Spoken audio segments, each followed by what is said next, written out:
Hello, welcome to tonight's sprints. They are romance-a-thon themed. You do not have to be reading a romance. You do not have to be participating in romance-a-thon. Everyone here can just live and laugh and love, and that's how it's going to be. So, hi, I'm Haley. You're on my channel. I'm so happy you found me here. And tonight I'm going to be reading The Dating Plan, and I'm currently using the dust jacket as a bookmark because that's where my life is at. Introduce yourselves, queens. Oh, is it me? Okay. Yeah. Hi, I'm Deja. My channel's Deja's Book World, and I'm going to be reading Pretty Reckless by L.J. Shen. I was supposed to be reading To Love and to Loathe by Martha Waters, but I don't want to do that, so we're not doing it. I made the executive decision. Good for you. Nice. Way to take control of your life, Deja. Hi, my name is Caroline. My channel name is Caroline Johnson. I am not one of the romance-a-thon hosts, but I'm very grateful to be here tonight. I am reading Riley Thorne and the Dead Guy Next Door. That book, y'all might kick me out. I don't know. I've never heard of that. I don't know. I really haven't either. I just found it one day. And I think it's going to fit that indie prompt of an independently published romance. I've never read anything from this author before, but I talked about this in a haul one time, and a random viewer commented that she bought it because I talked about it and she loved it. So that's so cool. Wait, I love that. Yeah. I love when I talk about a book and then someone's like, oh, I bought this because of you. And I'm like, girl, I never read that. I do that all the time. I think it is a romance, so I don't think I said that. I think it's a romance. Love to see it. Okay, yeah. Honestly, I'm liking this book. I don't want to change it, but I did notice I checked my email right before I got on here, and I got approved for the new Tessa Bailey. Let's talk about that. I haven't read any Tessa Bailey. I really loved Tools of Engagement, but I've heard horrible things about the other two Hot and Hammered books, so I'm probably not going to read them.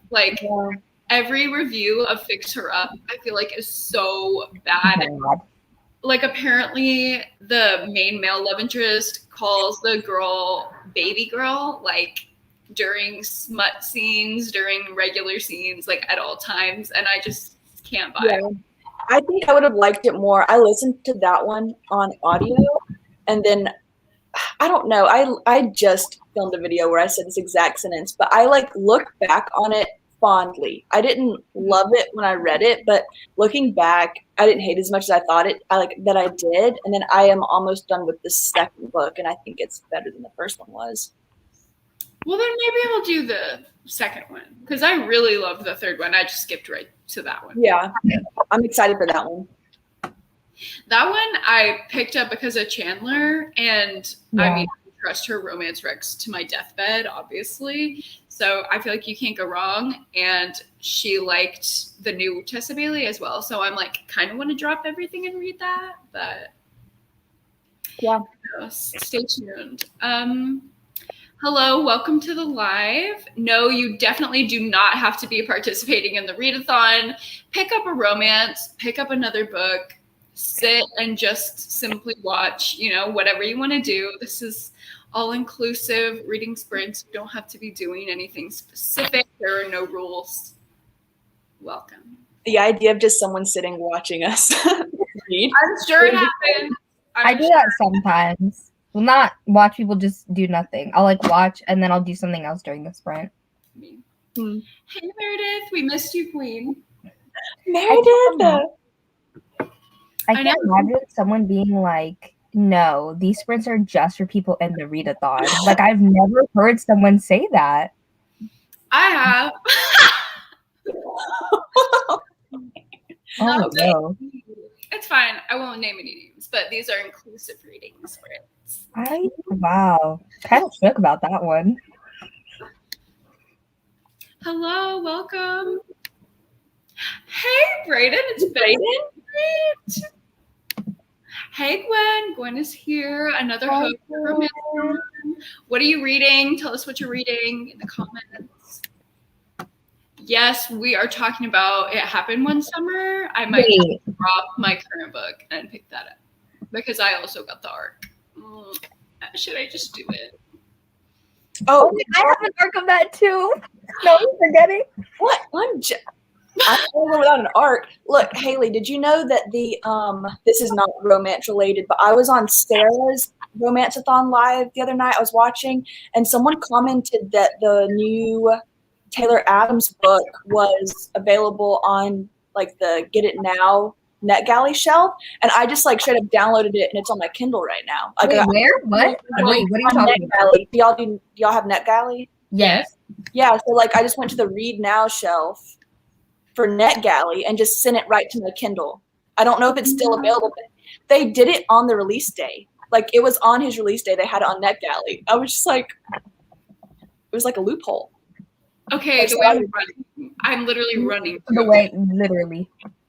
Okay, I did the same thing. It is. It's still available. Yeah, get it. Please send it to me. Please give it to me. Oh my god. Let me freak it out. Okay. Read now. Yeah.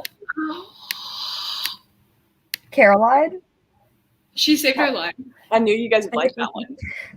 Did you see the way I was like, I did. That was me the other night. And actually, I downloaded it like 9 times because I just wasn't refreshing my Kindle. And I thought that it wasn't coming up. And so then later that night, I like refreshed it. I was about to cry. I was like, they're going to take it away. And then I had it like 10 times.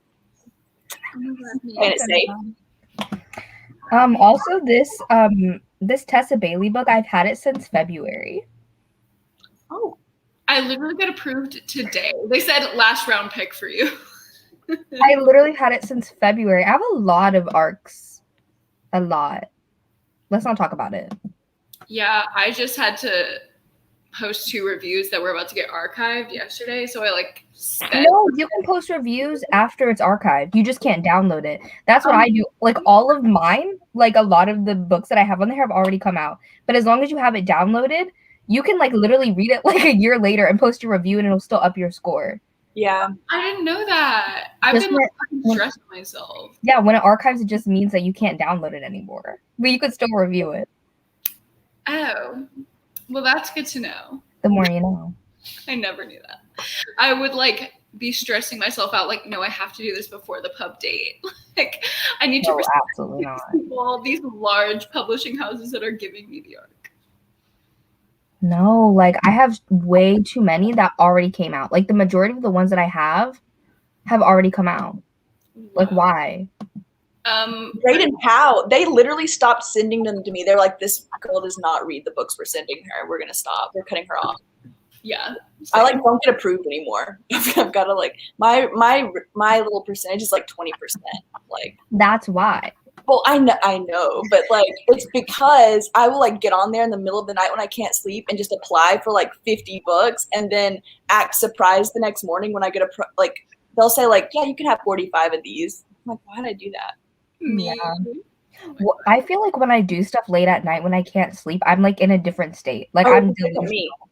Like I'll post things on my Snapchat and I'll remember posting it, but then I look back and I'm like, Deja, like why did you say these things? Like what was going through your head? Yeah.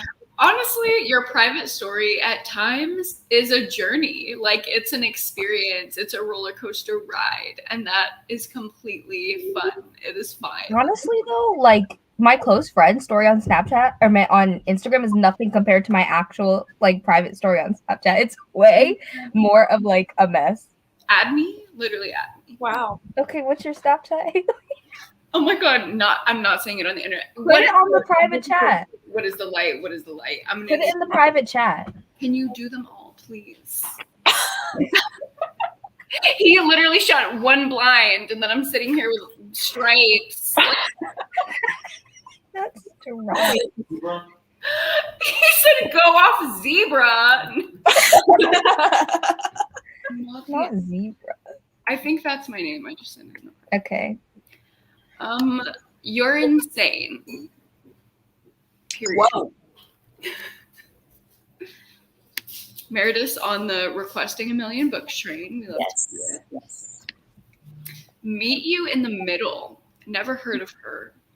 Oh my gosh, we had that one as an arc too, and I don't want to read it. Wait, Who's the author? The author is Devin Daniels. It's like a political romance, I think. oh, is that the one about like? It's like the two faces, you know, it's like the woman and the man. You know Oh, what I'm I talking have about? seen that. I have seen And that. it's blue. Yeah, The way that I acted, But that gave it to me. yeah. that But, like, I don't know. I saw her in Target, and I was like, oh, this looks like the animated cover, the cute little font. Maybe this is something I'll like. Read the back, and I was like, nobody. Like it was not about to happen. Does it take place on like Capitol Hill or something? I feel like I read the first Yeah. sentence in the back of that book and was like, we're not going there. maybe Yeah. I'll like it then. I might like it. I do like politics. I just don't like a middle ground. Like we're not finding a middle ground today. Like no Republican is going to talk me into a middle ground. I apologize. It's not going to happen. Yeah. Yeah. One arc that I'm really excited that I have is I have the Stephen Graham Jones that comes out in August. I have an arc of it, so I'm gonna read it in July. Like I'm reading that one early. Oh my gosh. I would scream. I got denied. I don't know how I got it. Literally couldn't tell you. Is your score good? Because mine's No, 60. What's your and score? What is your score? Can you tell us? 46%. I'm not that far behind you. And they like won't give me books anymore. That's what I'm saying. My score's not that high. Huh. But it was at like 50, because then I just got the Taylor Adams one. Okay. But still, Okay. I'm like, I don't understand why you keep giving me these things. Is the idea of you, is that like the taboo age gap? I feel like that's that one. Do you know what I'm talking about? It has like the lady with the sunglasses on the cover. Oh, yes. I want to read I that. think it is. I don't like age gap where the guy is older, but with the woman, like, It is. I'm like, Me too. Me too. that. I can't relate. Amanda, hey girl. Hi. Way too political and not enough romance. Not reading romance, but watching. Amazing Race. Bitch, let's go. Like, actually be my partner. Oh my god, I'm screaming. Reading Boxed in the Woods. I'm excited for that. Oh, is that Truly Devious? Oh. The first two. That's the one. The guy is 20 and she's 40. That's a gap. Mm-hmm. That's like she was literally 20 and then this man was born. And then, like, imagine her knowing, like, at 20 years old, oh, the dude you're about to fuck just got born. That's a lot. not a lot. Like, thinking That about is it, I'm like, illegal. Straight to Real. What is that? Never heard of her. Okay, I've only read one prequel from Kennedy Ryan, but I already know that I love Kennedy Ryan. But it's like, all I know, I think like the main character is an actress and she deals with like chronic illness.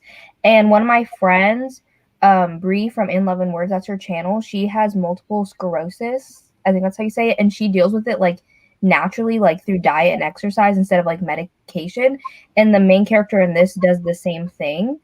And so, like, it was really emotional for her, and she did a whole reading vlog, and so I'm really excited. Oh my god, that sounds good. And she's an actress, like, I think on Broadway or something. Wait, that sounds so good. Mm-hmm. I'm adding so much to my TBR already, and we're like 10 minutes in.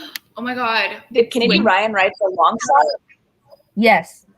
Amanda was just talking about it. Yeah. Amanda, like, went crazy over that one, was sobbing. No, Okay. literally all of her books are just amazing.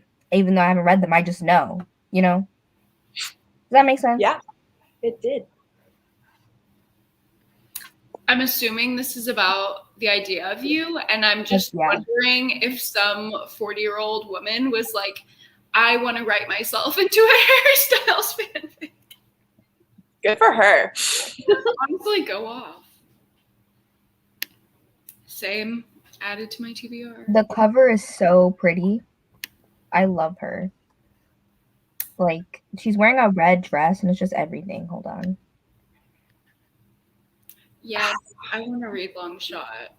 I want to do a reading vlog where, like, I taste test Kennedy Ryan, but, like, her books are so emotional, you can't do them back to back like that. Like, it'll mess you up. You can't be doing all that. Yeah. Yeah, I tried to do two. Oh, wait, I have seen that. I've seen it So too. pretty. I love to see it. I love the colors. Is reading Kiss of War. Never heard of her. Mm-mm. What's she about? Let us know. What's the subgenre there, Graydon? Yeah, I want to know. It sounds like fantasy-ish. Oh, I was thinking like historical fiction, but now that you say fantasy, that makes more sense. Yeah. Anything Today? war. I'm like fantasy. I'm like Civil War. You know? Today, I really thought to myself, should I just unhaul all of my YA fantasy? Which is like the majority of this side. Oh, I support Not the majority, but like at least half of it. I just have Am I ever gonna read I don't. I just can't unhaul unless, not even an unless. I'm just a hoarder. Me too, but like I know that I'm truly deep down. I know that I'm never gonna read these books anymore. If I've read it, even if I hated it, I just don't want to give it away. Oh yeah, I hold on to my books too if I've read them. I would give them away if I don't ever think I'm gonna read it or something. But if I've read a book and like even if I didn't like it, if I spent like 3 days pushing through, I'll just slap it up on the shelf. Yeah. Absolutely not. If I look at my shelves and there's one book that makes me unhappy, I'm like, throw the whole shelf away. Like, I don't want to look at it. Like, we'll glance at this shelf that I have like over here, and it's all my favorite thrillers, and it's just like, oh my god, they're all so good, and they're like all packed together. If The Chain was in there, I would throw the whole shelf away. The Chain? That wasn't that bad. I gave it 2 stars. But the thing is, you could have like your favorites separate from the other ones. That's what I do. The Chain, actually, my bookshelves have like lips on the side, so you can like tuck books in, and the Chain is tucked, but I still have it. We gotta tuck her. And you know, sounds bad whenever I say this. I like when I'm angry, I like to be angry. Like everybody's like, they just calm down, and I'm like, no, like let me be angry, please and thanks. So like if I'm mad at a book, like I like to sometimes like look at it and like be mad. Oh yeah, I agree. That's what I do with like The Girl with the Dragon Tattoo. I'm like, you spent 2 weeks of your life trying to get through that. You know? Yeah, I like to just reminisce. Did you like that book? No, I hated it. Okay, see, I'm gonna unhaul it because I've been keeping it thinking that I'm gonna push through it, and I just would rather not. I really think that if you're gonna like it, you would like it from chapter 1. And that's my opinion. Like people who love it, I feel like you're hooked at the beginning. I wasn't, and I was like you. I was like, no, this book is hyped for a reason. It's not gonna happen for me. Meredith's reading Akatar. Okay, Meredith. Interesting. Go I didn't on. see that coming. Hello. Me too.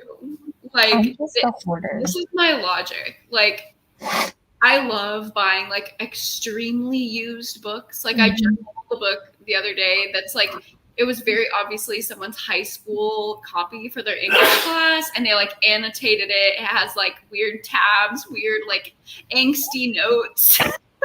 And I'm like, this is what I want to buy. Like it's so funny to me. Yeah. When I have a book, I'm like, oh, there's a story of me hating this book, and I'll pass it on to the next person, and maybe they'll hate it too. And then we'll just Yeah, but a lot of the used bookstores near me don't really like buy books like that. And so my mom's always like, I'm gonna sell them on Facebook Marketplace, and then she doesn't. So we have like in our guest bedroom, there's like literally like a table of just books like that I just don't want. And she's just like, I'll get rid of them one day. It's been there for like a year.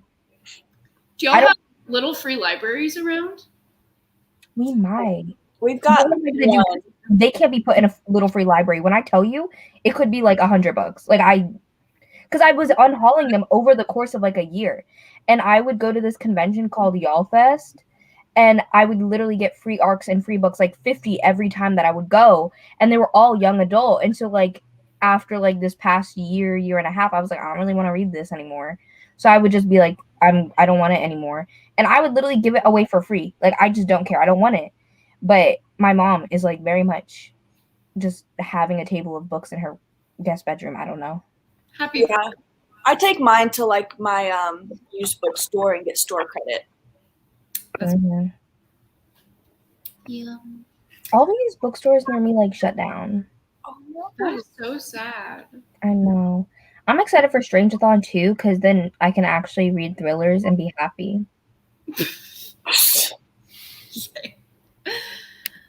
Hey, Kennedy. Hey, Sarah. Hi, Sarah. Hey, Sahar. Sahar. Oh my gosh, Sahar, I miss you. This live is stacked. It's poppin'. Y'all better be active in the chat because I miss all of you. Oh my god, I hate when I do live sprints and then nobody's active in the chat and I'm just talking. I'm like, there's 20 of you here. How are you nobody talking to me? Because then I'm awkward. I'm like, I don't know what to say. Eden. I've never heard of her. Oh my god, am I going to add more to my TBR? Thank you. She's showing us. She will. I'm trying to Hello. Oh, let's go through what we're reading again. Oh.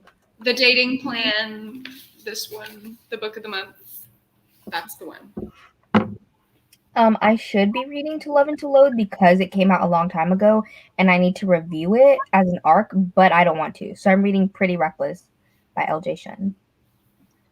I'm reading Riley Thorne and the Dead Guy Next Door, which is a romance book, to clarify. You know what romance? Okay, do y'all watch Steph Bower? Mm-hmm. Last name? Mm-hmm. She recommended this book called Archer's Voice. And yeah, by Mia Sheridan. Yeah. I was like, okay, like I didn't even think about it, didn't add it to my TBR, but like I heard the name. And then I was in Barnes and Noble the other day, like the literal Barnes and Noble, and she was $5. I don't know what happened. I don't know why she was $5, but I got her and I want to read her. Yeah, the main character is mute. Well, the love interest, like the guy. I've never read that. I don't think. Yeah, because it's my friend, the one I was talking about, Bree from In Love and Words. She has been recommending that book for such a long time, but I think he's mute. Yeah, that's crazy. I didn't know that. I thought it was just like a basic romance, but that's no, he's mute, which I think is cool. That's really cool. Look at Sarah. What? She said I hated the dating plan. Yeah, I've heard extremely mixed reviews, and I've also seen reviews that said that they hated it. I really liked it so far, but I'm like 40 something pages in, so we'll see. It's really funny, and I rarely laugh at books, especially rom-coms. Like I feel like rom-coms think they're funny, but they're not. Like the Unhoneymooners shipped both of those books.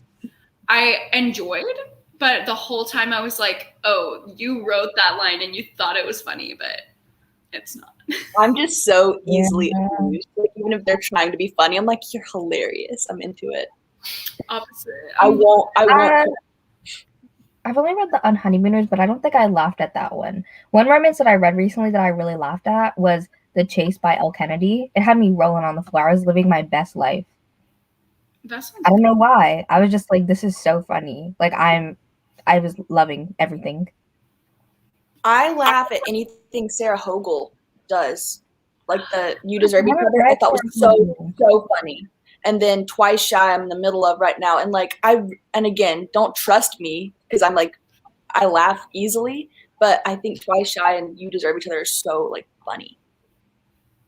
I thought Tessa Bailey was funny, but not in like a joke way, in like a funny situation, like awkward thing way. Like, I was laughing at the characters, not with the characters. But I like that. I think it's fun. The Wicked Deep. What's the genre? It has a little romance. The Wicked Deep is fantasy. I think I have it. Hold on. You don't want to see my crustiness. Give me a second. I think it's like a ship or something on the front. I feel like I've seen that. I have it somewhere. Don't know There where. are so many like deep sea books coming out. You know what I'm saying? Everyone's. Can you not laugh at me? Cameron's laughing at me. I don't think it's an ocean book. I'm pretty sure it's witches. That's not the book I had in mind, Asia. I think this is it.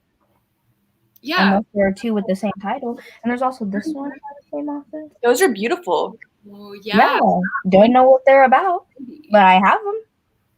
Oh, wait. Girl, sprayed edges. Okay. Yeah, that's really pretty. Did that come in a box? I think it came in Owl Creek. That's how I have so many young adult romances. I meant fantasies, is because my mom bought me Owl Creek for years. She once got it as like a Christmas present when I was like 12. And then I was like, I love this so much. So then she would pay for it every single month for like 5 years. And then I was finally like, Mom, cancel that ish because I'm not reading that. Like, I'm not reading these books. No interest. No interest. Hi, Kat. So happy you're here. Hi, Kat. Oh my God. You want a buddy read? Let me know when you get it and we can buddy read. Oh my God, I lost my place. The Hating Game. I hope you love it. You not read it? Oh, it's so hard. Wait. We don't need to overhype it. Go in with an open mind. You don't know if you're going to like it. You don't know if you're going to not like it. Controversy in the chat. Brayden has no idea what his book is about. Good to know. Not about What did I even say? But that's Not surprised though. Oh, I think it's like easily laughing. Oh yes. Oh yeah. Yes. I agree. I very much agree. I have a specific romance taste. Yes. Oh my God. I'm not the Oh big my gosh. Yes. that book. I'm excited for One Last Stop though. I have that on audio. I'm scared. I've heard very mixed reviews. Haley, you're gonna like it. It has the magical realism, you know. I love that shit. I love it. For some reason, I'm getting the vibes I'm not going to like her. And I don't know why. I don't know what it is. But for some reason in my soul, I feel like I'm not going to like her. And I'm going to be devastated. That was just me with the maidens, actually. Wait, you didn't like it? It was like a 3. I liked it. It was a 3. Wait, this is tea. Hold. Sorry. I haven't read The Silent Patient, but the way I'm anticipating reading The Maidens is level. The Silent Patient is super divisive. I loved The Silent Patient. Same. And The Maidens, I enjoyed reading it. It had short chapters. I read it like in one day, and I rarely do that. So like I couldn't put it down, and I enjoyed reading it, but there was nothing that surprised me or like blew me away, or the writing was excellent, but the story wasn't it for me. Okay. Maybe it still would be good for me. The build-up was good, and I was really into it. I thought it was going to be 5 stars, and then it didn't build anywhere for me. So I don't know. Okay. I'm saving it for everything. No, I feel like my opinions are going to take a long time. I just want to do like things are opening back up in Austin. So like libraries and coffee shops and all that shit is going to be open in like August, September time. And I want to do like a happy fall dark academia. Yes. You reading Dark Academia? I never thought I'd see the day. I know, The Secret History. I've put her on like 4 TBRs and she's finally happening. I want to read that this year too. Oh my God. So much tea. Yeah. I heard someone give it 5 stars though too. I feel like Gabby from Gabby Reads loved it. Yeah, she did. And Jan from Jan Agaton, she liked it. She did a whole reading vlog on it. She read it in 24 hours. That was a 3. Okay, wait. Kat is laughing out loud at One Last Stop. Okay, maybe I will like it. I feel like Kat and I have similar tastes on some things. This is interesting. I didn't like Red, White, and Royal Blue too much, so maybe I will like One Last Stop.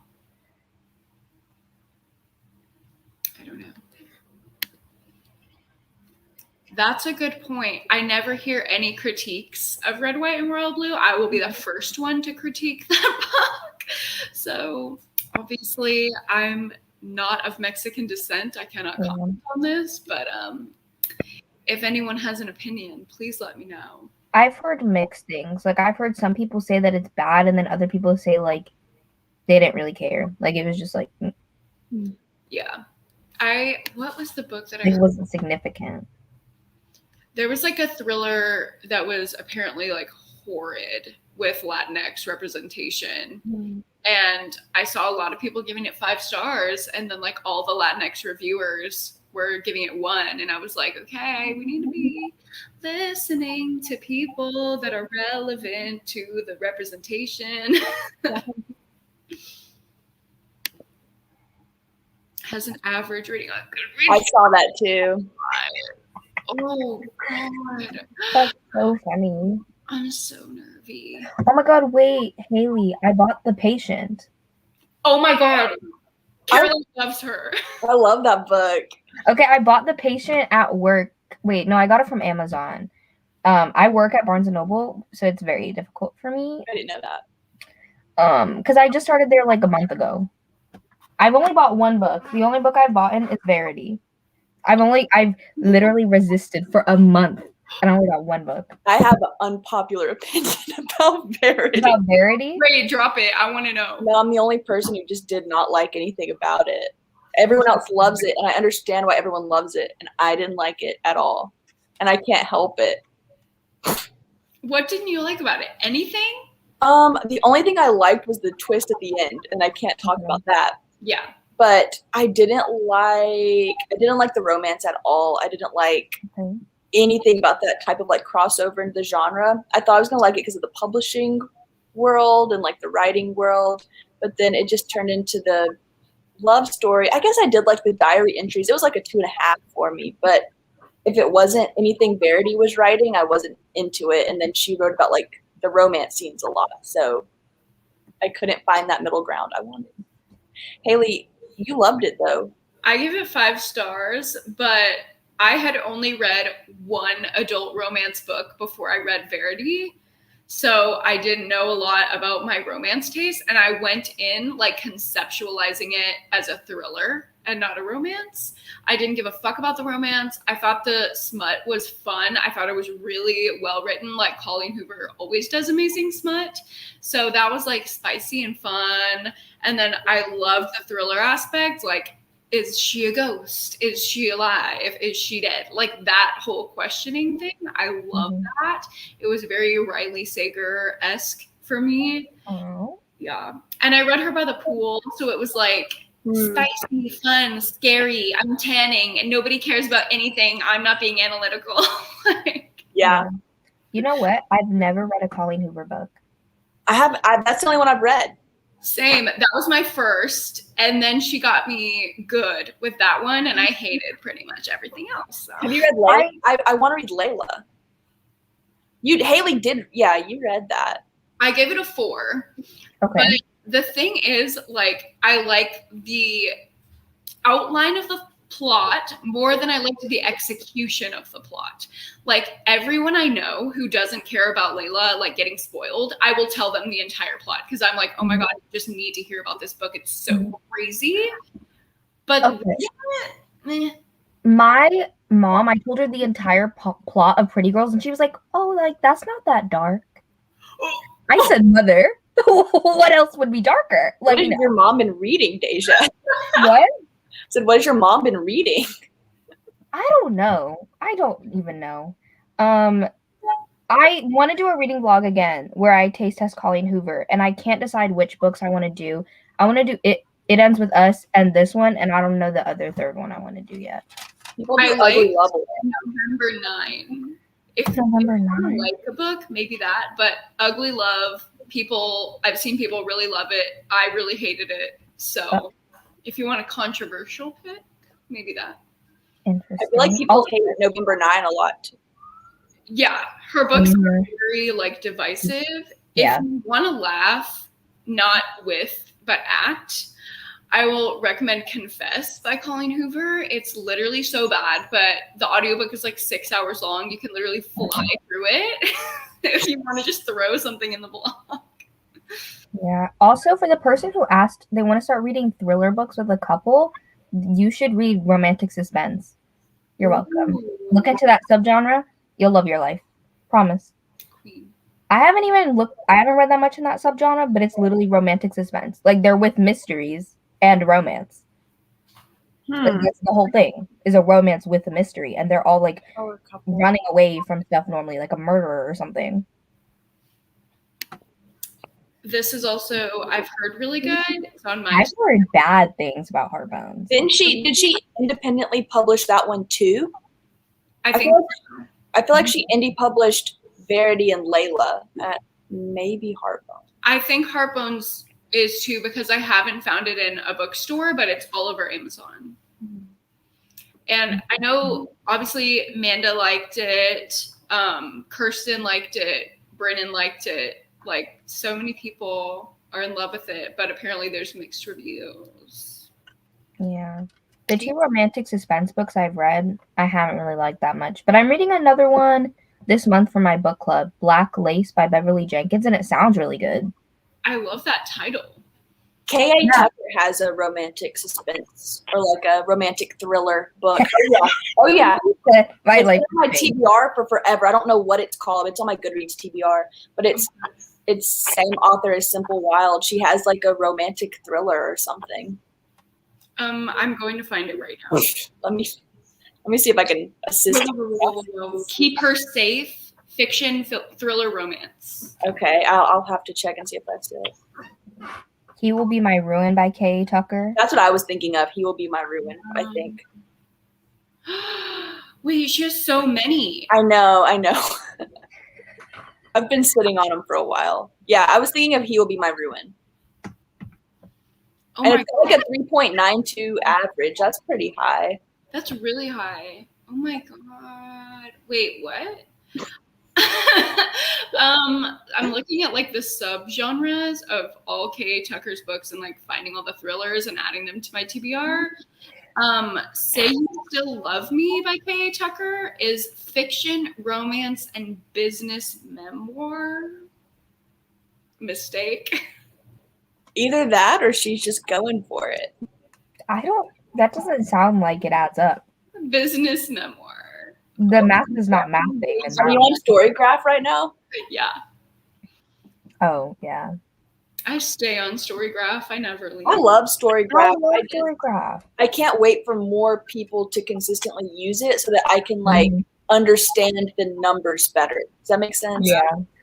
But for mine, my Storygraph was messing up for forever, and I was so sad. Like, on my computer, whenever I would click like on like the specific like book, like, and go to that page, it would just be white. Whenever they get their app going, if they're going to do an app, like, it's going to be over. I know, but they have an app on the computer now, but even on the computer, for some reason, whenever I would go to specifically just to like a book, it would just be white, but every other page like was fine. Except do they have an app for your phone? I don't know if they do yet. I just know they have one on the computer. I'll show you what I did.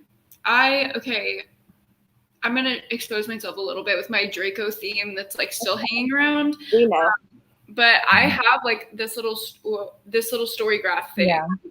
It's just like the add, like when you pull it up on Safari, you click add to home screen. Yeah. It's like automatically does it. Like it looks like an app. Okay. It's like an app. I'll do that. Yeah, they do. But when they actually make an app though, I feel like for some reason it's going to pop off. That's what I'm saying. Like, I feel like it's just going to be it. Even though I don't really use like Storygraph or Goodreads or anything like that on my phone. Like, I always go to my computer to use it. Oh, really? Unless I'm looking something up. But if I'm reviewing something or some, like, I always go to my computer plus because I have my spreadsheet. So, like, I have to put it in my spreadsheet. I hate Goodreads on my browser. I only like the app. I don't know. Say You Still Love Me is not a business memoir. It is a second chance romance. And here's like a if you like this, then you'll like this recommendation. I love those style of recommendations, but I think I would not like it based on this because I refuse to read Love in Other Words. I love how we've been talking for 40 minutes. I forgot that we were supposed to read it. I don't know what this is, Brayden. Readerly sounds cute. Also, can I just say, this book was supposed to be $14.99, and with my discount, it was $8.99, and then tax. I get 40% off. Wow, I need to get a part-time job at Barnes & Noble. Yeah, and then I get 40% off the stuff in the cafe too, the books and the stuff in the cafe. Love so I it. literally get drinks like every day. The panini is okay. No, but it's not like that. Okay, because the cafe, it's a Barnes & Noble cafe, and we only serve Starbucks drinks, and the foods come from other places. Like, we have cheesecake from Cheesecake Factory. What? I thought that, like, the pastries were too good sometimes. You know what I mean? Like, it wasn't like a Starbucks deal. Yeah, because they're different foods. I didn't. It makes sense. I didn't know. Yeah. My Barnes & Noble cafe pops off. You need to try the spinach and feta pretzel. I don't even like feta. I just like cheese. But she's so good. I get one every time I work. Like, I've been craving one. I'm like, I can't wait to go to work tomorrow so I can eat my pretzel. I love that. We love a good pretzel. Oh my gosh, and my boss told me, she was like, there's gonna be a shortage because they don't have them in the warehouse. And I was like, excuse me, like, I need to buy a box because this is absolutely not correct. But then she like ordered me, so we're okay. But I freaked out for a hot second. That's so funny. No, we've been having a shortage of a ton of stuff. Like, we don't have venti cups. Yeah. And then we ran out of venti cups, and then we had to buy them from Starbucks instead of like the normal like Barnes & Noble cafe ones, and they cost like 10,000 times more. Struggle bus. Yeah, I was like, how are we out of cups? That doesn't even make sense. How do we have a cup shortage? Amanda, there are job openings in Austin, Texas. I will just let you know that if you move here, I will be your best friend and I will show up at your door every day with wine. So maybe that will be incentive to move here. I've been trying to get her to move to Georgia and she just will not do it. We have job openings where I work. Please come down here. Bestie coworkers. I know. She won't do it. She will not do it. Thank you, Sahar. I love, there's like one specific panini and it's very good. It's like ham, cheddar, arugula, and apple. Are you kidding?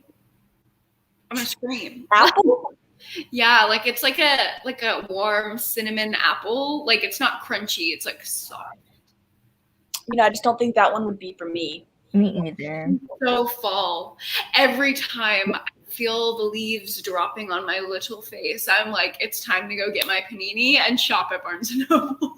I will do that with the pumpkin spice, though. I don't care how cliche it is. I live for the pumpkin spice. Same. Should we read? Let's just read. Probably. All right. We'll do a 30-minute sprint to make up for the lack of reading. So I'll see you all at 8:15.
sprint is over.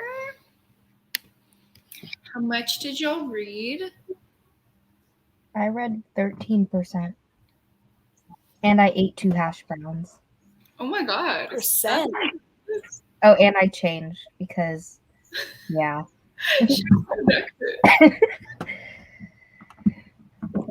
How much did you read, Caroline? I read the first 2 chapters. That was 22 pages. Let's see how much. Got you. 45 pages. You had 45 pages? Oh my gosh. In a half hour, when it's like a rom-com, that's pretty Yeah. Also, this text is huge. I was just about to say that about like the book of the month books. Yeah. A lot of the time their text is really big. Let us know if you're hanging out in the chat how much you read. You guys can't even see. This is my Goodreads right now. Unexpected error. Oh. Mine crashes a lot too. Ugh. Okay. Is Moonstruck like a graphic novel series? Probably. This book has so much tea going on. Like, I'm really living for it. It's so much. Yeah. Yeah. I'm ready to like be obsessed with this book for the rest of the year and just like talk about it nonstop already. Wait, the book you're reading right now? Yeah. I can already tell. It's like this woman and she can talk to dead people. So she's like clairvoyant and she's like, she also has these like roommates who are all elderly people and it's just like so weird. And I feel like there's going to be a murder or something that happens that she either is involved with or like involves herself with. And then she's going to start falling in love with the detective on the case. It's supposed to be like really funny throughout the entire thing. Wait, can you hold it up? Yeah. I'm going to take a picture on my phone. That sounds good. It's just really long. I've had it for like a year now. And I've read the first chapter, which is on, and actually it starts like yesterday, like June 16th. It takes place between like June and July. So I like was thinking it's now or never. That's so cool. Yeah. Oh, that. I would not have gotten that from that cover. Yeah. I know. I remember the like reading the back of it or reading the description of it and thinking it sounded like so interesting. And then since I've owned it, I just keep putting it off because it is pretty long. It's on Kindle Unlimited though, if you have that. Okay, yeah. I got a book yesterday that was inspired by you, Caroline. I got Finley Donovan. Oh, yeah. Donovan is killing it. Yeah, that is so fun. It sounded like such a good like pool. Yes, very cool. It is. There is a cliffhanger though, so like be ready. Ugh. I know. Series. Mm-hmm. That's why I don't read series. I just like I can't commit. Same. But it was good. It was fun. Yeah. 20 pages. Sahar read nothing of the hating game. No. Sahar, read the hating game. What are you doing? Okay, but this is totally Caroline energy. Okay, it is. 10 books I started. I'm in the middle of like 50 romance books right now, and instead of reading one of those, I was like, let's start a new one tonight on the sprint. I love that. Not me unable to read 2 books at the same time because I literally mix up the plot. Even if it's like a romance and a thriller, I will mix them up and I'll be like, wait, we talked about this character in like 100 pages. Then I'm like, oh wait, that was enough. Oh my gosh. Well, I like how you remember characters. I don't remember anybody's name ever. I'll be reading the book and I'll be like, what's the characters' names? Same. All the time. I never remember anybody. That's why in my vlogs, I'll always be like, the daughter, the milkman. Like, I never know the name. Not the milkman. What are you talking about? I'm going to try to change this lighting up on y'all. You ready? Yeah. My lighting is so bad, so it literally can't get worse. That's good. Thank you. We could go. I could like tan. She warm. Okay. I could go glow. I don't know. Do you have a ring light? I have like not to blind you guys, but yeah, it's like a little. It's about this big. Oh yeah. I got it at Walmart. You know. You and your Walmart purchases. Why does my Walmart suck? I have a super Walmart because it's the only store we have for like 30 miles. Oh my god. I live in the middle of nowhere. Oh no, I would hate that. I do too. Yeah. 30 pages. Congrats. Wait, what's Angelia reading? Do we know? What are you reading? I don't think so. In the chat. She just got up. Because I saw on her story recently, she was like, "I'm about to quit romance-a-thon." Oh my god. No, me too. She said something like that. She was like, I almost quit romance-a-thon, but then she like started some book, and I don't remember what book it was. So let us know. Yeah, tell us, please. I quit my reading blog. Oh no. I filmed for like 4 of the 7 days, and then I was like, I'm done. No, you can recover that, Deja. No, I deleted the footage. I said no. Deleted. Okay. Because it wasn't even good. Like, I wasn't even updating. That's what always happens is, like, I can't do it for, like, a week. Like, I have nothing interesting going on. And, like, I'll be, like, in my bed in the dark in my bonnet, like, looking crusty all day. And I'm like, how am I supposed to update them if I look like this? Me. Yeah, I feel ya. I have so much unused vlog footage. It's not even funny. Like, Yeah. and that I know no one will ever see, but, like, I don't want to delete it. I don't know. I don't have the space to keep it, so I just delete it. I said, never mind. Yeah. I'm like going back and forth. My next video was supposed to be a reading vlog, but like I don't know if I want to post it because I hated both of the books and it just feels like very negative. Yeah. It's what a lot of people asked for, so I'm like, should I just do it? Can you like give us you don't have to tell us what it is, but like what's the theme? Are they thrillers? Yeah, it was one of my author taste tests. Okay. Vlogs. So I had a John Mars one just go up, and that one was fine. It was one that I didn't really like, and then one that I really liked, so I felt like it balanced. And then I filmed my JP Delaney one, and not to like spoil the whole vlog, but it was so bad. Oh wait, JP Delaney. What part of the nice by him? Really nice. It has people compare it to The Chain because it has the swing set. It's like blue. Like you like that one, Haley. Yes, I loved that book. So I was super excited to film this vlog. And the first book that I started, it was the best produced audiobook I have ever listened to in my life. Like, it was movie quality. Like, anytime there was a scene in like a cafe, there was like music and chatter in the background, and it was a full cast. So what's it called? It's called Believe Me. By JP Delaney? Yeah. I've just never heard of that. I had never heard of it. It's like one of his like really backlist titles, but the audiobook is amazing. Like, amazing. The editing is so good. The whole cast is so good. The main character is an actress, so she has to do like 8 different accents. And they're all amazing. But the actual story, I'm literally going to spoil this whole vlog, but it's like it was so bad. Wow. I feel like, is there a book, I'm confusing him with Peter Swanson. I feel like he has a book that's called something like Before She Knew Him, or The Girl Before, or that was the other book that I read. Oh, okay.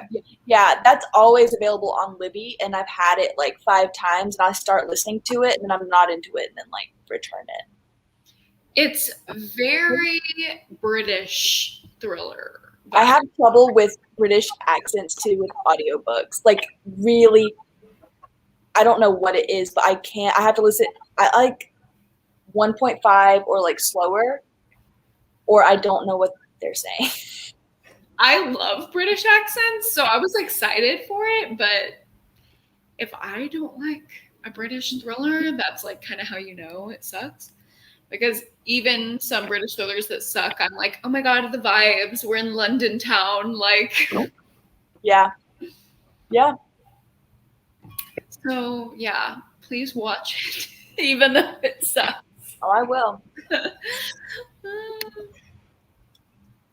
This sounds good. A graphic novel series that has LGBT and POC rep. Go off. The Good Sister. I have this on audio, and I've actually heard really good things about it. So, Is that new? yeah. Who is it by? Sally somebody or no? Hepworth? Hepburn? Hepburn? I don't know. I've seen it. Thank God. We need it. We do. Hello. Welcome. Oh, here we go. It was The Dreaded Sun-Kissed. No, wait, that wasn't the one. Was this the one that made you want to quit? No, this one that just made them decide not to quit. No, it was Cool for the Summer that was on her story. Oh, yeah. Because I love that cover, and every time I see it, I'm like, I need to read that, and I don't.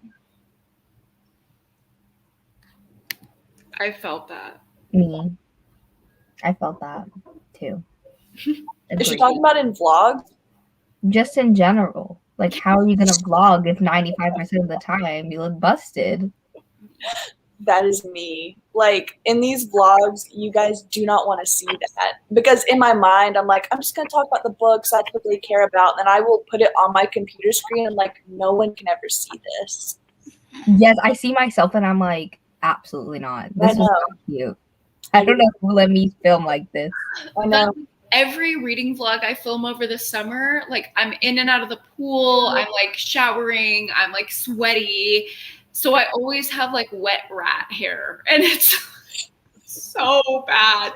Yeah. Every other update in my John Mars vlog, I had wet hair, and I was like, ew, you look so raggedy. Get it? Well, like, I don't think about it when I watch other people's vlogs. I don't think about it. And that's what I try to tell myself, because I'm like, I don't think about that. I'm like, I want to see what they're doing. I feel like I'm with you.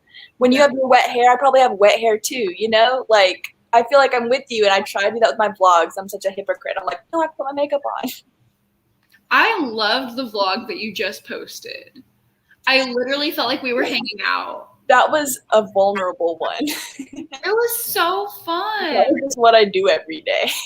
I love that. That was good. Thank you.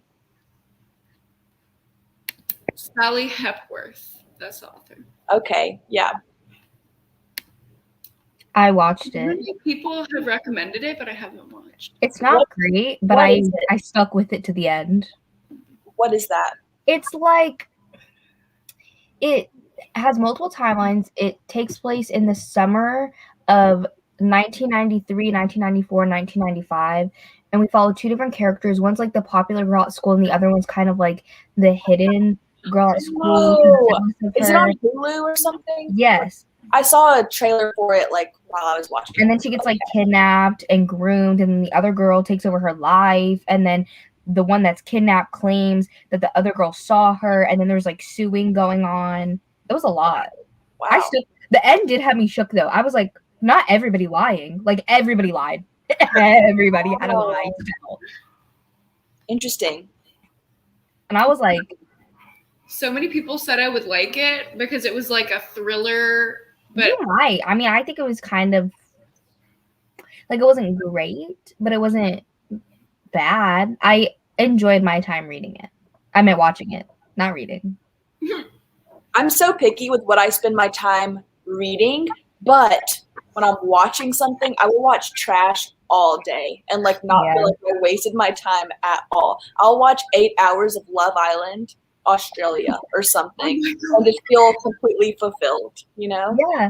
Cruel Summer, though, I would say you might like it. I personally will.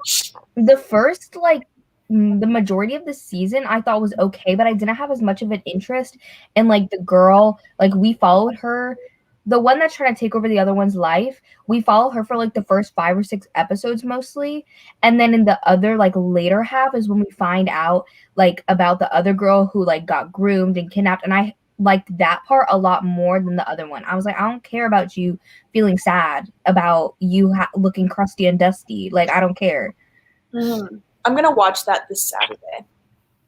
So. But like once you get past that middle part, I think it's better because I just like that part more, and it's more like thriller-y. There is going to be a second season. It's going to be renewed, or they already renewed it.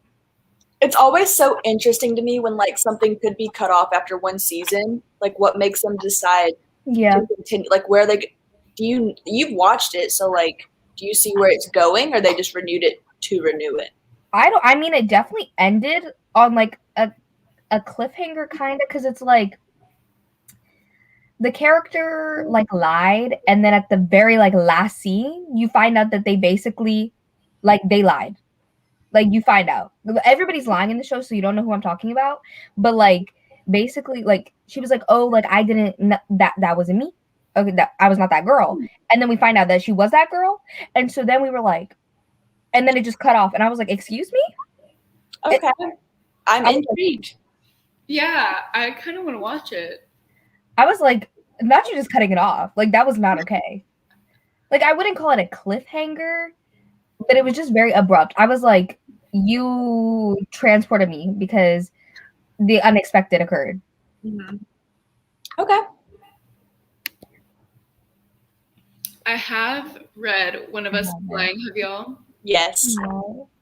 Okay. I think I started it, but I never finished it. What was your rating, Caroline? Did you like it? A 2. Yeah, I think I gave it like a 2.5. 2.5. Yeah, 2.5 probably. I was in it. It was a good little thriller, and then that twist. The twist was not it. That was not. No, I could not put up with that. I had bought it like probably like a month or two after it first came out. Like once half price books get that's when I buy them. So I like bought it for like, I don't know, like $17 at half price books. And I was so mad. I read it the day after I got it, and I was so mad about that twist. I literally returned it, like got my full money back. Because I'm like, I'm not keeping this on my shelf. I'm not even going to just give it back to half price books. Like, return. Yeah. It's not happening. Give me my $17. Goodbye. Yeah, I know. I didn't like it at all. I had it checked out from the library like this time last year, and I read like 70% of it. And then just like, even before the twist, I was just like, you know what? I do not care at all what happens here. And then I got the audiobook from Libby because it was the group book for some readathon that I was participating in. I forget what it was, but it was the group book. So I was like, you know what? I could spend an hour and a half listening to the last 30% of this, and it wasn't great to me. I think I understand why people like it. It is like a fun. It's like a true mystery of like, here's a cast of people, and like, you got to figure out what happened. But I don't know. I'm not going to give it away, but I didn't like the twist. Mm-hmm. Being in a mental health profession, I can't condone that book. The representation is just absolutely horrid. So if you care at all about like societal things, social justice, maybe don't. That's my review. Wait, but Caroline, speaking of you participating in readathons, are you going to participate in the tarot readathon? Because if you are, yes, you should join Team Cups. I was going to do, so here's the thing. I was going to do the one where I can count a bunch of books that I'm already in the middle of. Is that Jess? What's your bonus, Deja? Mine is that you can change the prompt. So like the thing is though, if you pull a card, you can change the prompt to be like, I can do a book that I'm already in the middle of. Is that the case? You could, that's what I'm saying is like, you can change one of the prompts. Like if you do like 5 cards, like one of them you could just change it to like wait. When is the official start date? The 10th of July. Okay. I think it's the 10th to the 24th, or it's the 11th to the 24th. Yeah, I'm gonna participate. I just gotta think. You should join my team. It's the 10th to the 24th. Yeah, you should join me and Haley. What's your negative? Our negative is that once your TBR set, you can't change it. Deja, you lost me. I joined my team. I read like 5 different books every day. I just like will pick one up until I'm feeling it. Like I can't. It's like once you have that book set for that prompt, like you can't change. No, So what if you made like a super small TBR? Like I think I'm only gonna do 4. No, like you can add on books like after. Like if you want to read more to count towards like the trophies and stuff. Well, it would only really count for like the minor, but like you can add more books, especially like if you like only do like 2 books and then you're like, okay, let me pick another card, and then you just pick one after, like, because there's more time in the readathon, and then you pick that book. That's just how it is. But it's like once you decide that book is for that prompt, that's it. I can't even commit to one book on reading sprints. I just don't see how it's gonna work for me. Yeah. But my attention, I have trouble with it, you know? Yeah. The reason that that's the reversed is because cups is like emotion and intuition. Oh, it makes sense. We did the opposite. It makes sense. That's how swords is too. Was it swords? I think it's swords is like they're very decisive and like they once they do something, that's it. And so the reverse for that is that like one of the books has to be chosen randomly, so it's out of their control. Yeah, I don't know. I gotta think about it. The Discord is popping. The Discord, I was like, not like there's so many people in there. I'm like, the link wasn't working when I tried to sign up. Let me do that now. But I was like, people are just in there and they're still gray because they didn't say what team they wanted to be on. And it's making me upset because I'm like, are you on my team or? Let me wait. I think I did that. Like I was lurking in there for a few days as I tried to figure out what team I was. That's fair. I mean, there is a long time, but I like need to figure that out too. But I want to know if people are on my team. Well, I'm on the biggest team. I can tell you. I think Wands is actually the smallest team. I'm pretty sure. I think I'm on Team Wands. That's what I had decided initially after the first watch through. Okay, Swords is the biggest, then Pentacles, then Cups, then Wands is the smallest. Let me join this Discord real quick. Swords has 14 people. Also, to answer this question, I think Dangerous Girls is one of the most severely underhyped books I have ever read. I've not ever heard of that. It is phenomenal. It was one of the first books like I ever read on my BookTube channel. Like I made it a year ago, and it was so good. Okay, I'm adding it. 5 stars, like severely easy 5 stars. I'm adding it. It reads like a true crime documentary. Are you kidding me right now? That's not even kidding. Like, it is inspired by a very specific true crime case, which I'm not going to tell you, obviously, because that spoils it. Do you want to know? I want to know. I'll read it if I know. Okay. I don't remember her last name, but her name's Amanda, and she went to Italy as like national. Yeah. Okay. Okay. I have heard of this book. I just didn't know what it was called. Okay. Yeah, I want to read it. It's so good. Like, you get so angry the whole time, and then the twist happens. And it's like, I've heard of this book because you talked about this book. Yeah, I talk about it all the time. Okay. Okay. I was like, no, I've heard of that. Okay. Yeah, we're on the same page. I want to read that. Also, I think to answer this question, they're both very good, but in different ways. Like, if you want a very shocking psychological suspense, Silent Patient is where it's at, but The Patient is more like existential horror to me. Ooh, I love that label. Yeah, The Patient is first of all, The Patient is way more graphic, I would say. Oh, I like a good graphic moment. Yeah, there's some graphic moments in The Silent Patient as well, but The Patient is way more disturbing to me. Oh yeah. And like way more trigger warnings for The Patient. And The Patient is so short that like there was no time for you.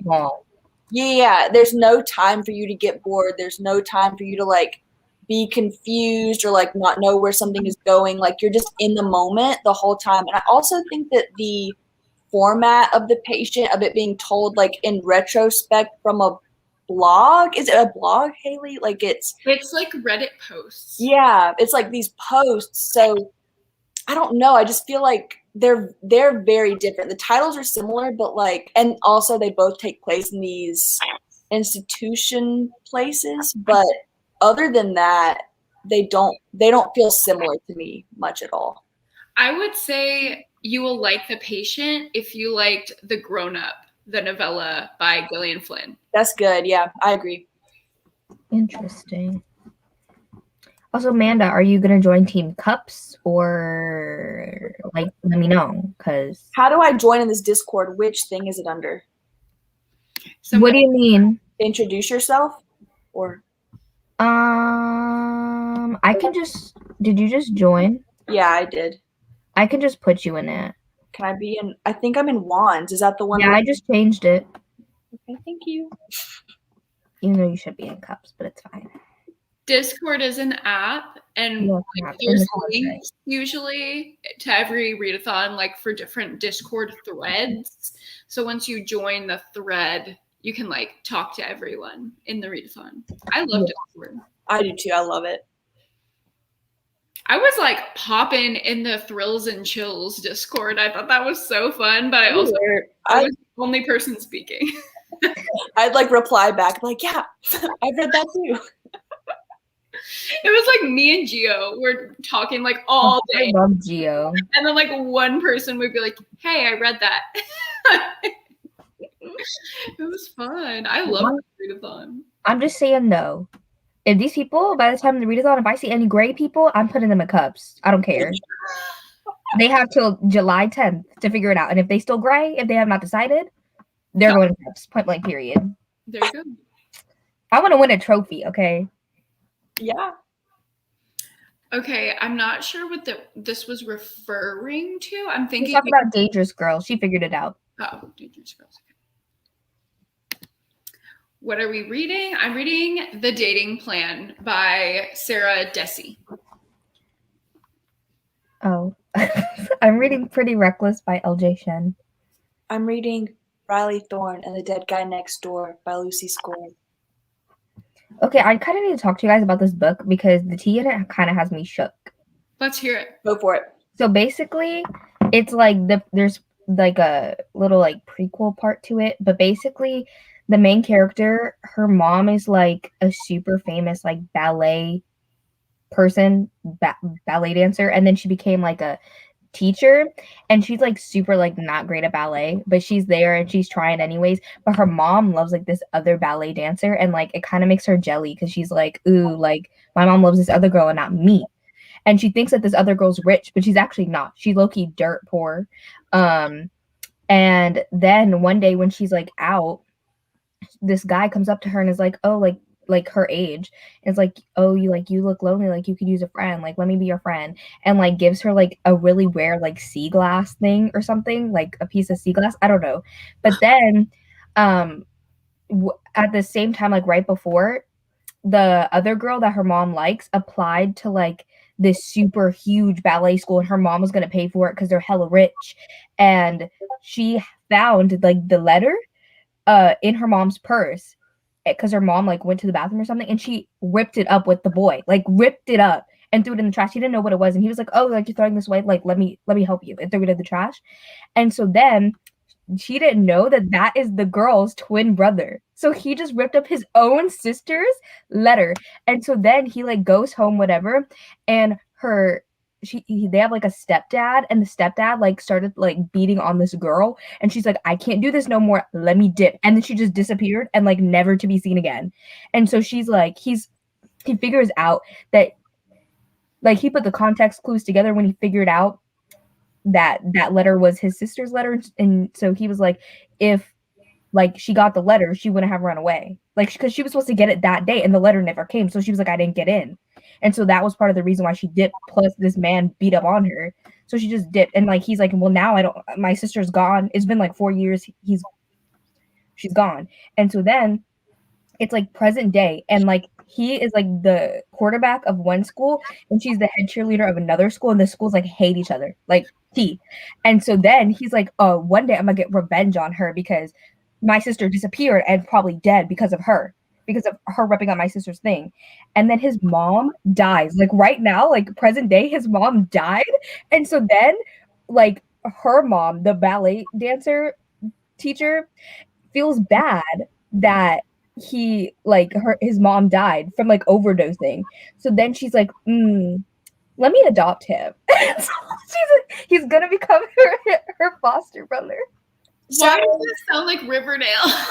Oh, it does. That was the first thing I thought. I read 13%. I was gonna say 13. That was my. You guys froze. Yeah, she froze. So Me? So you read? No, I think I froze. So you read all of that in 13% of your book? Yeah. Okay. They didn't become foster brother and sister yet. The idea has just come up. No, but I know from like. But just all idea of that you mentioned, all of that happened. Kind of sprinkled in there. That all happened in that last sprint. Yeah. Whirlwind. And I was like, let me give you the rundown of what happened in my last sprint. You ready? There's this girl, and she lives in an apartment with a bunch of old people. One of them needed her to reset his Kindle for him. You know, he didn't know how to work his Kindle. And then she went to Starbucks and got some coffee. Oh my god, they went to Starbucks at mine too. That's when her mom like disappeared and she took the thing and ripped it up with him. They literally went to Starbucks in my book during that sprint. I hate that so much. It's a sign. Logging off. But tell me, like, I explained it bad because I don't remember the mom's name. The girl's name is Daria. The other one's name is Via. And then Via's brother's name is, now I'm forgetting. I can't. Oh, Penn. Yeah, but like Penn, like Pennsylvania. Oh, that's kind of cute. Okay. Not like pen, like the writing utensil. Yeah, I'm like pen. Writing I instrument. bet it could be short for like Pennington. I mean, his mom was a drug addict, so I don't know if she would think of that name. I don't know, but then she feels bad, like Penn, like the guy from You. His first name is Penn. Oh yeah, but he sucked. What? Are you talking about that one, like the brother? The guy, like the whole family. No. The guy who plays Joe Goldberg's real name is Penn. Oh, they're talking about like a character. Oh no. That's 40. 40. No, I'm not thinking about 40. No, I'm not thinking about 40. No, the guy who plays Joe, his name is Penn. Why? Because his mom's Pennington. I don't know. That's not his name. But I'm like, okay, so we have a disappearance. We have a rivalry with schools, foster brothers, drug overdoses, like abuse. Familial, maybe? I haven't read the other series yet because for my romance book club, we're reading that first book in September. But I was like, I need something. And everybody's like LJ Shen. So I was like, let me just read this one. Because they're technically different series. The other one's just like the prequel. Like that one just takes place before this one. But I was like, 13%. Okay, this was a whole roller coaster. That was a roller coaster. There's so many like popular romance authors that I haven't read from. And I think LJ Shen is like one that I definitely want to read. Kennedy Ryan. I had heard some like controversy about LJ Shen recently. Yeah, there is controversy, but I'm gonna just sit back and observe. Yeah, I feel that. It's like how there's controversy right now. Sarah J. Maas always has controversy around her book, but like now there's controversy actually around her as a human. Oh. And I'm like, yeah, you didn't know? It was about like the Palestine. Yeah, it's because she's like partially Jewish, and like in the past, like years ago, she did like an interview where she was like, Israel, woo. I don't think she was like Israeli government, woo. I think she was just like Israel. I'm pretty sure that's what I gathered. And so everybody like dug that up, and they were like, and then she hasn't said anything since. So like, I think that's the problem people have, is that she wouldn't like speak on it at all. So yeah, but but she generally doesn't speak on most things. She generally puts out her book and says goodbye. That's what she normally does. The only thing that she ever would speak about was that she hated Donald Trump. Well, No one's getting canceled for I that. know. That was the only thing I've ever heard her speak about, like politically or socially. Everything else, she doesn't really. So Yeah. Weird. Yeah. I'm yeah, just like I hype these authors up in my head, and then I'm not gonna like them. Like that literally happened to me during romance-a-thon. What are you thinking of? Like, well, I really wanted to try out Tilly Cole. Like, I heard she was really good. So that was like the book that I read before this. And like, if I wasn't reading for a readathon and like wanting to fit this into my blog, I would be in a huge slump right now. Like, it's taking a lot to like push through this book. And it's a fun, fluffy little rom-com. Because I just finished yesterday or the day before 1,000 Boy Kisses by Tilly Cole, and I literally hated it so much. It was so bad. Yeah. It was one of the worst books I have read in my life. Like, wow, not even just this year, like in my life. I can't wait for this vlog. So yeah, definite 1 star. I gave it a 2 to be nice. Girl, you're like hated it. If you hate it, that's 1. Well, I hated the last like 70%, but I cried in the first 30%. Crying does not mean nothing.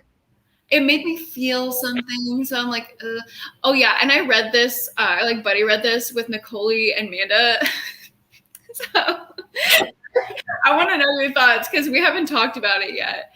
Yeah. So I liked the first like 30%. And then as soon as, okay, I won't say anything if you still need to finish. But yeah, I've heard Tilly Cole's good for like dark romances, but like I think 1,000 Boy Kisses was one of her first books. I don't know, maybe. But I feel like it's kind of old. It was literally like A Walk to Remember, but make it YA. Oh no. It was that. That's like a cheap shot type of crying though, if that's why you cry. Yeah. Like it's almost like a jump scare in a horror movie. Like every time it happened, like that wasn't why I cried though. I cried because of like it was like a cultural thing. Like the main guy like immigrated as a child from Norway.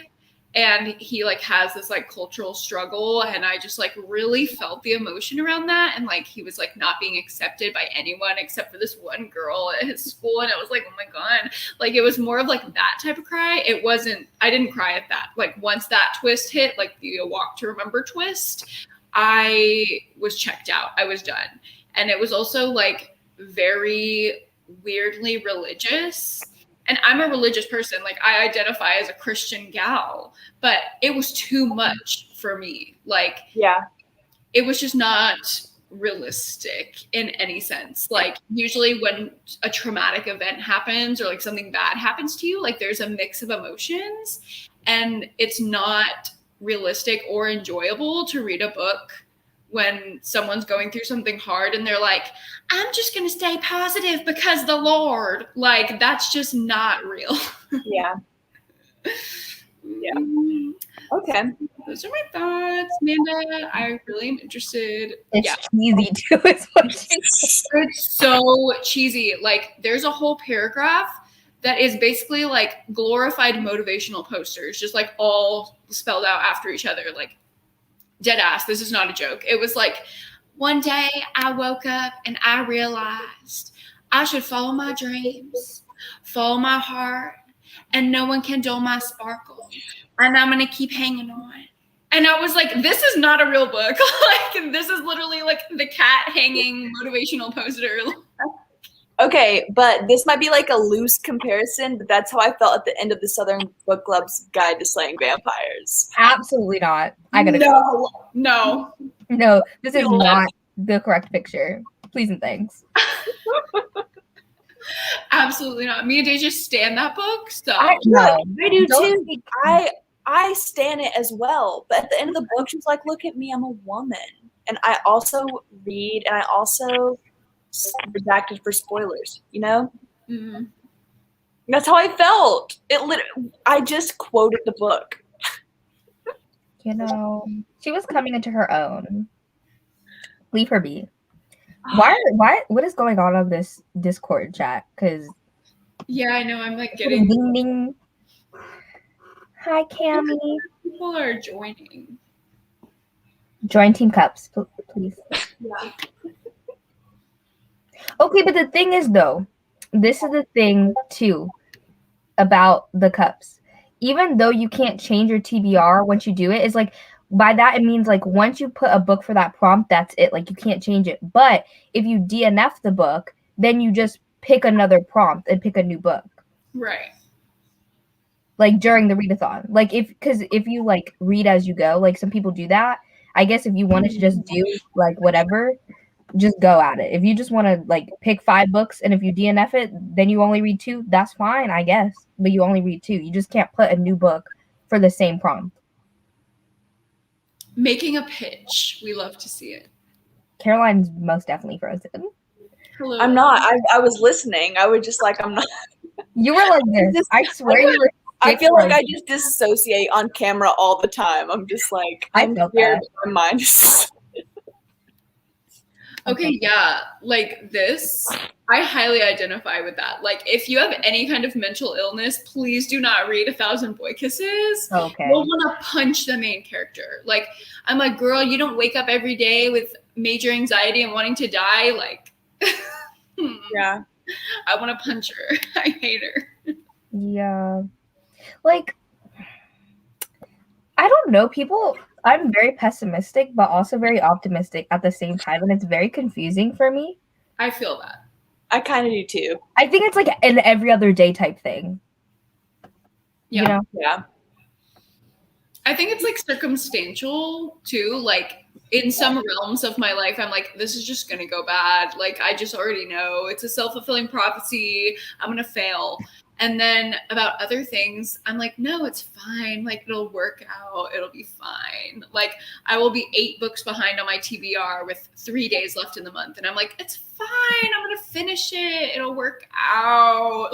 Yes, I agree. Like, I feel like every day when my alarm goes off, I hate everything. And I'm like, how am I going to do this for 40 more years?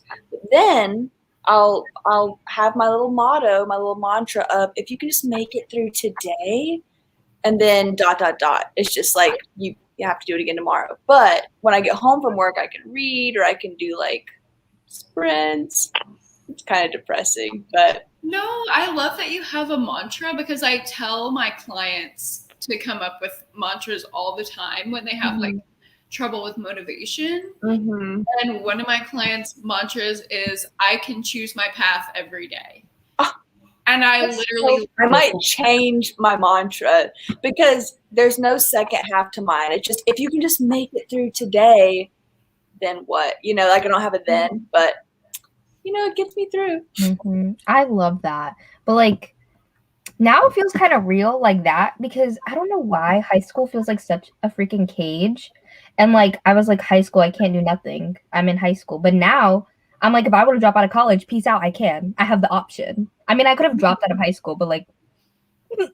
Yeah. No, I know what you mean. I did that with my first like few jobs. I was like, they don't have any control over me. I can do whatever I want. Yeah. And I was like, actually, I should probably work in the same place for more than like 7 months. So yeah, but it's not like I want to drop out of college, but it's like I could if I wanted to. Oh no, I know. Yeah. Like one day if I just wanted to up and drop it, I could. You could. And now I could just do whatever I want. And I love it. Yeah. Yep. Amanda's on the same vibe. Yeah. I'm gonna write a book today. Man and I both have so much aspiration, but no motivation. You know, like we've got these great ideas. And we're like, it's there. We've got the vision, and then there's just no motivation to do it. We talk about this every day. What if you did though? Like, what if you like could? You literally could. Yeah, She's literally about to do it. Her job. She has the most horrific stories I've ever heard in my life about her work environment. I've never heard anything like this before. It sounds like an MLM, like, to be honest. It's like weird. It's that like corporate toxic office culture where it's like, we're a family, so you don't get overtime or paid vacation because we're all a family. Like that kind of vibe. Yeah. Not as just dragging Amanda's job on alive. I'm sorry. I will drag her job all day. I've never heard of anything like it. Literally. Oh my god. Also, with the thing we Tarot readathon, I think. Tarot readathon. Join There's Team Cup. one that I wanted to participate in, but I don't remember what it is now. I don't know. Oh, Summerween. Duh. Summerween's happening in July? Yeah. I'm gonna Is get there an announcement? Where is She- this? Yeah, Is she it too late? Is it too late to get a book sleeve? Is it too late to get a book sleeve? I think their pre-orders are done, but you can order. Okay. Okay. I freaking hate YouTube so much. Why didn't I know? I don't know, Deja, because I've known about it. Yeah. No, my YouTube, I'd be like refreshing all the time. Like, give me something interesting that I want to watch. And then every day I'm disappointed. I'm like, where? And then people post videos and I don't find out until like 2 weeks later. And I'm like, but I wanted to watch this when it came out. Do you have noties? I always turn my noties on. I do have like a good bit on. The book sleep pre-order starts tomorrow, they said. Perfect. I saw one that I wanted. It's like the little skeletons.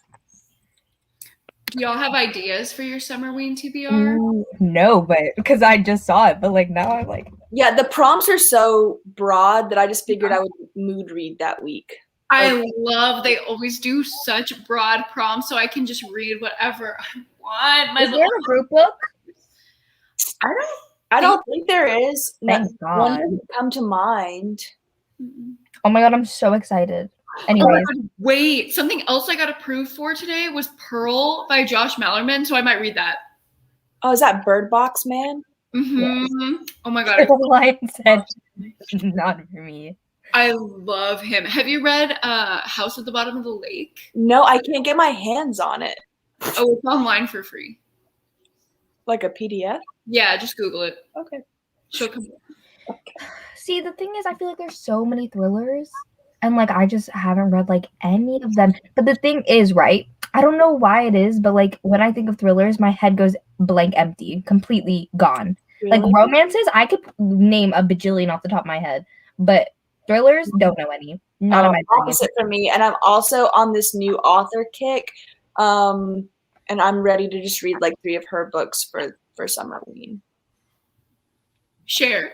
So Natsuro Kirino, a Japanese, it's like translated works. Oh yeah, I heard I've been really into that. Oh my gosh. So I'm reading Real World right now, which is like, it's okay. I really like it, but it's like hard to recommend. Like it's very niche, like stuff I like. But her most popular book is called Out. And I just ordered that. I found the other 2 at the thrift store, but like I ordered Out. And it's about this woman in Japan who like can't take it anymore and murders her husband. And she works at this restaurant and she like recruits her coworkers to like help her cover up the murder. And it's like a snowball effect type book of like things just getting out of control and them having to like try to get everything back in their control. And that's one of my favorite tropes. So like I'm ready to read that. And then like she has this other book called Grotesque. It's supposed to be like more on the horror side. I'm just ready to dive into everything that she has. that sounds so good. And the snowball effect, like when you said that, have you read Something in the Water by Catherine Steppan? No, but like I've got it. You would love it. I know. I need to take that one to the pool if I ever go again.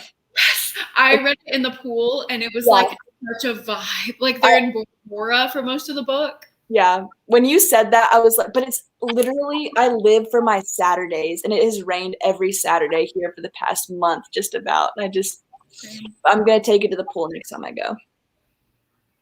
Our rain literally just stopped this past week. And before that, it rained for 40 days straight. 40? 40. Okay, but like I really love rain, so No, I do not. When it rains here, it rains and then it's like sunny again. Like it doesn't. Yeah, it does that here too, but like that's one thing that I do actually hate is like because I want it to like some days I just want it to be rainy the whole day. Like Asia, I rather have that than on and off. What state are you in? North Carolina. I didn't know that. Okay. Yeah, good old North Carolina. My dad's from North Carolina. That's where all of my family like everyone's in North Carolina. Yeah. It's a state. It is. It's a state. It's beautiful. You're underselling it. North Carolina's beautiful. Not where I live. Not where I can message you. Like Right, one I had city the near same me. thought. That's so funny. One city near me is like super richy, and I guess it's nice there. But then there's another city right next to me that's big, and I would never go over there. But then my ex-boyfriend lived there, so I would drive over there sometimes, and I was like, "Y'all, this is ghetto. Why the roads would be looking like that?"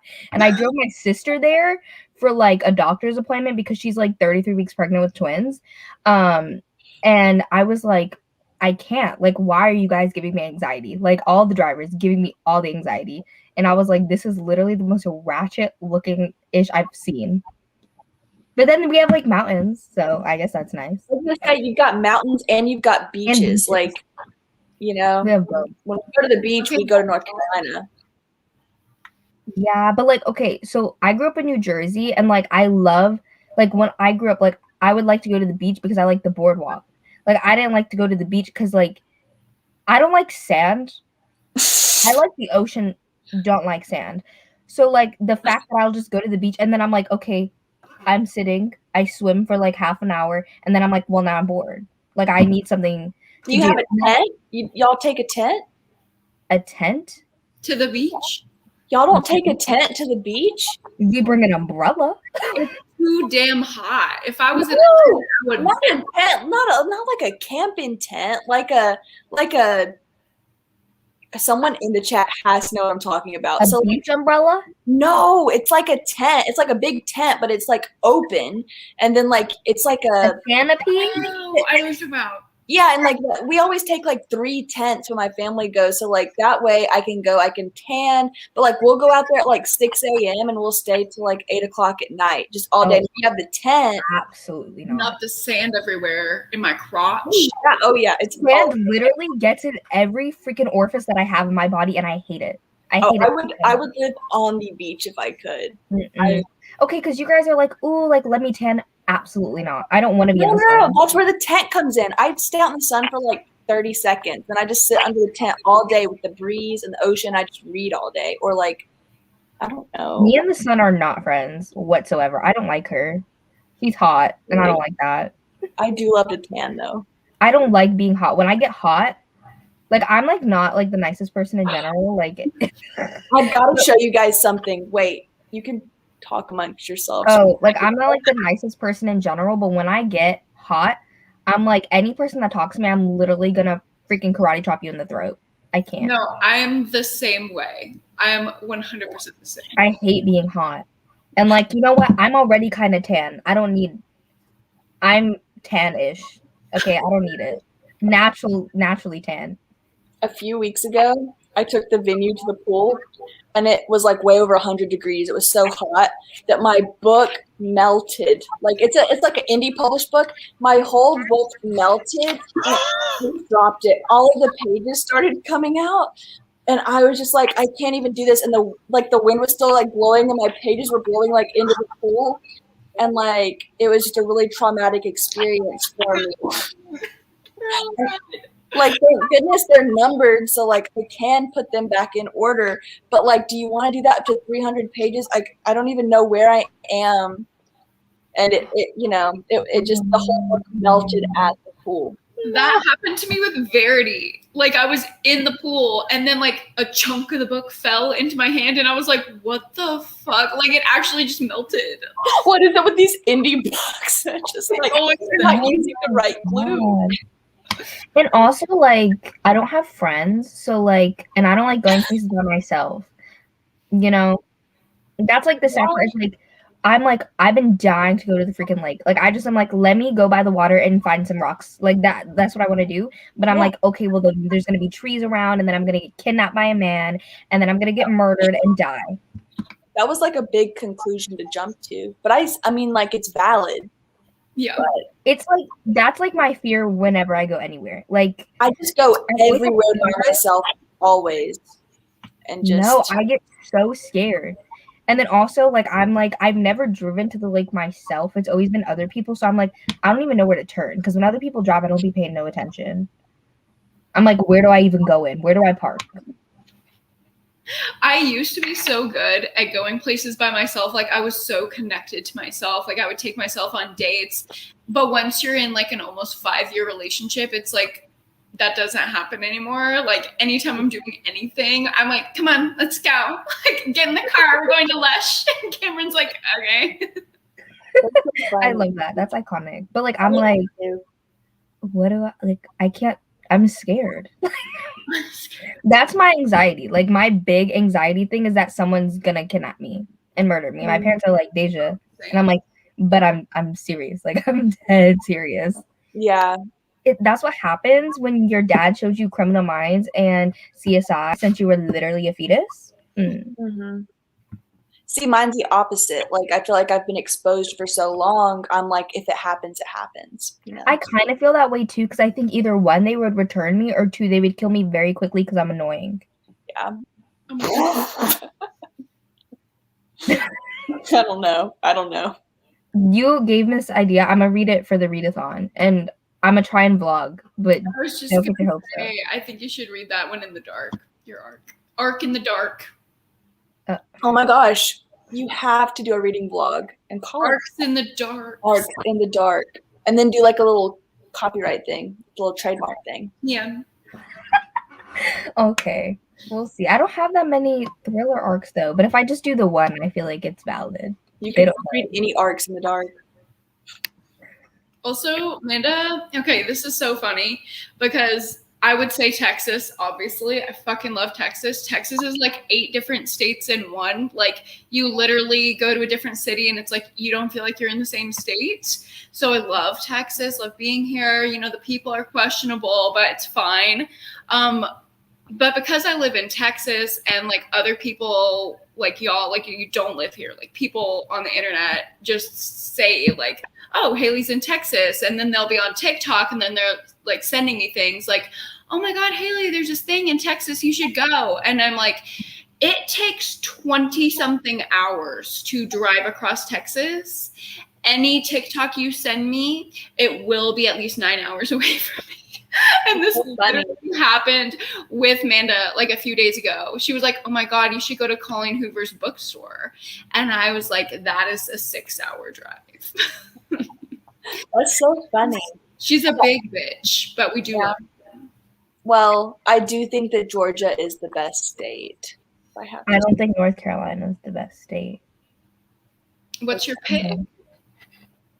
I don't have a favorite. I think all the states are kind of meh.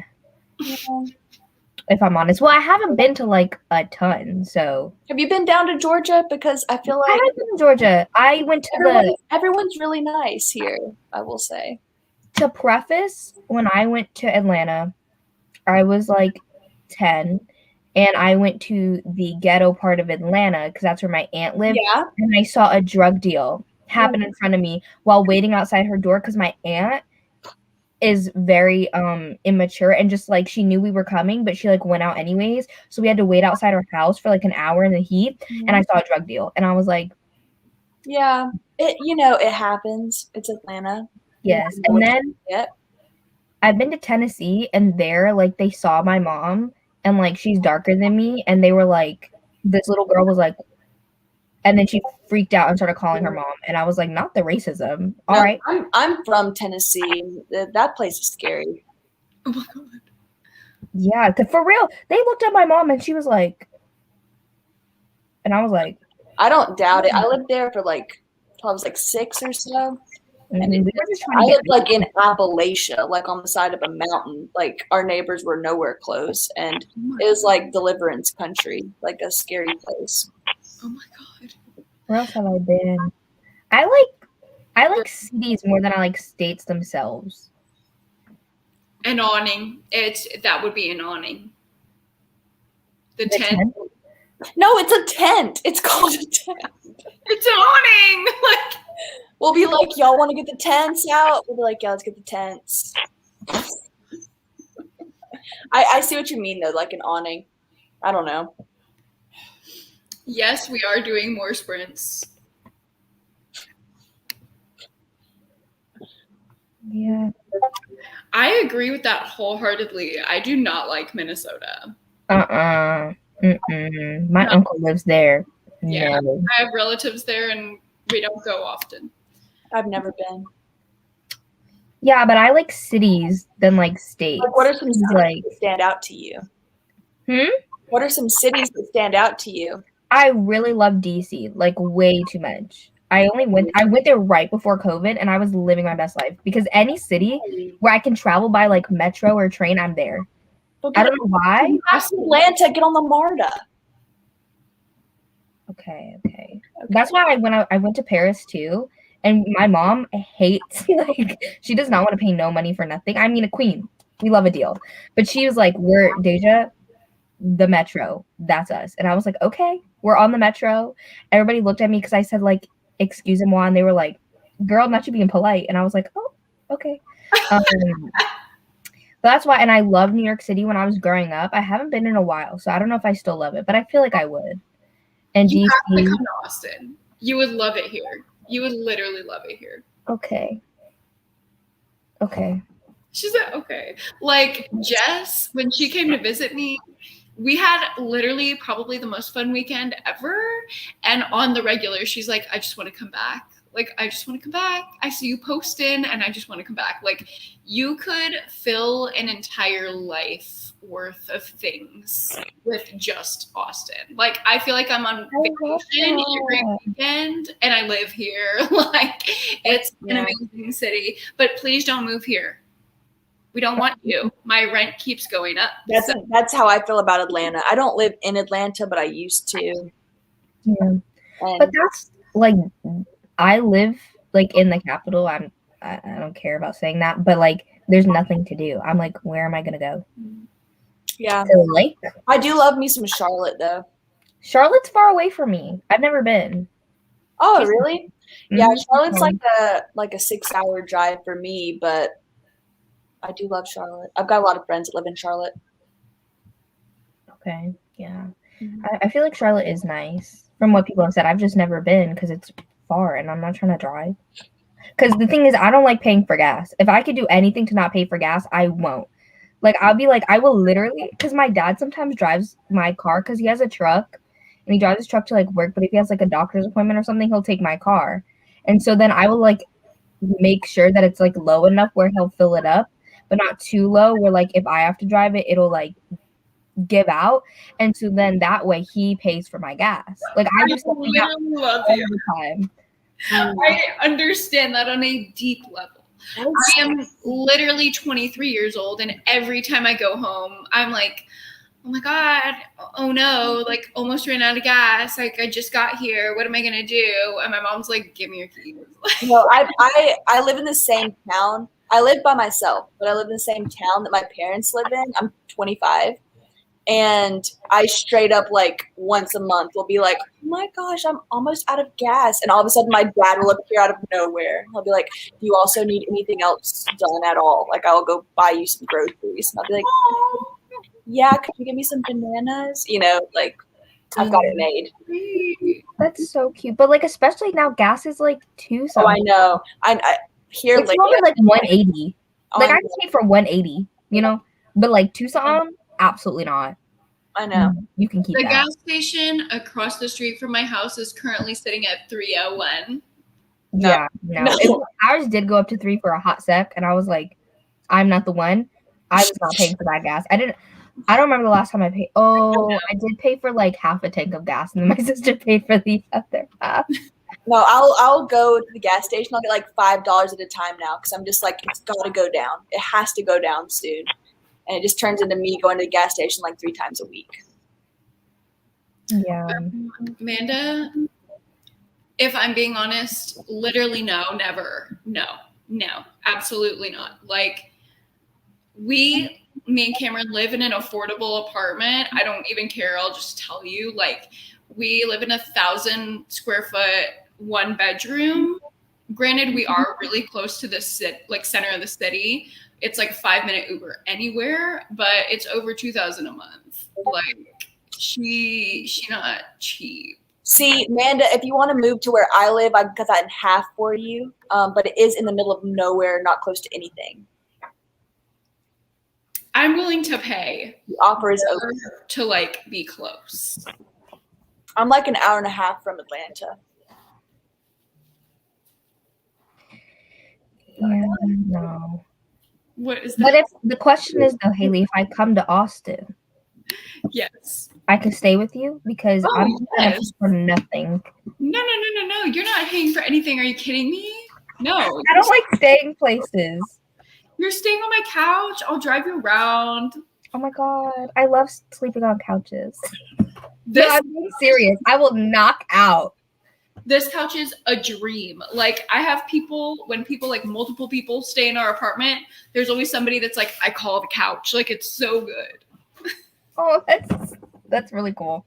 My sister's couch is the most comfortable thing because it's like a sectional with like 3 parts. Oh, It's like 2 parts, and then it has a little chaise. Is that what it's called? Yeah. It has a chaise and then 3 parts, and like what are they called? Like the cushions are like huge, like a one cushion, and you like sink into it. Like once you're in the couch, you're sunk. we love to see it. Oh, I love that couch so much. And literally, okay, think about this. My sister, pregnant, so she takes up some space.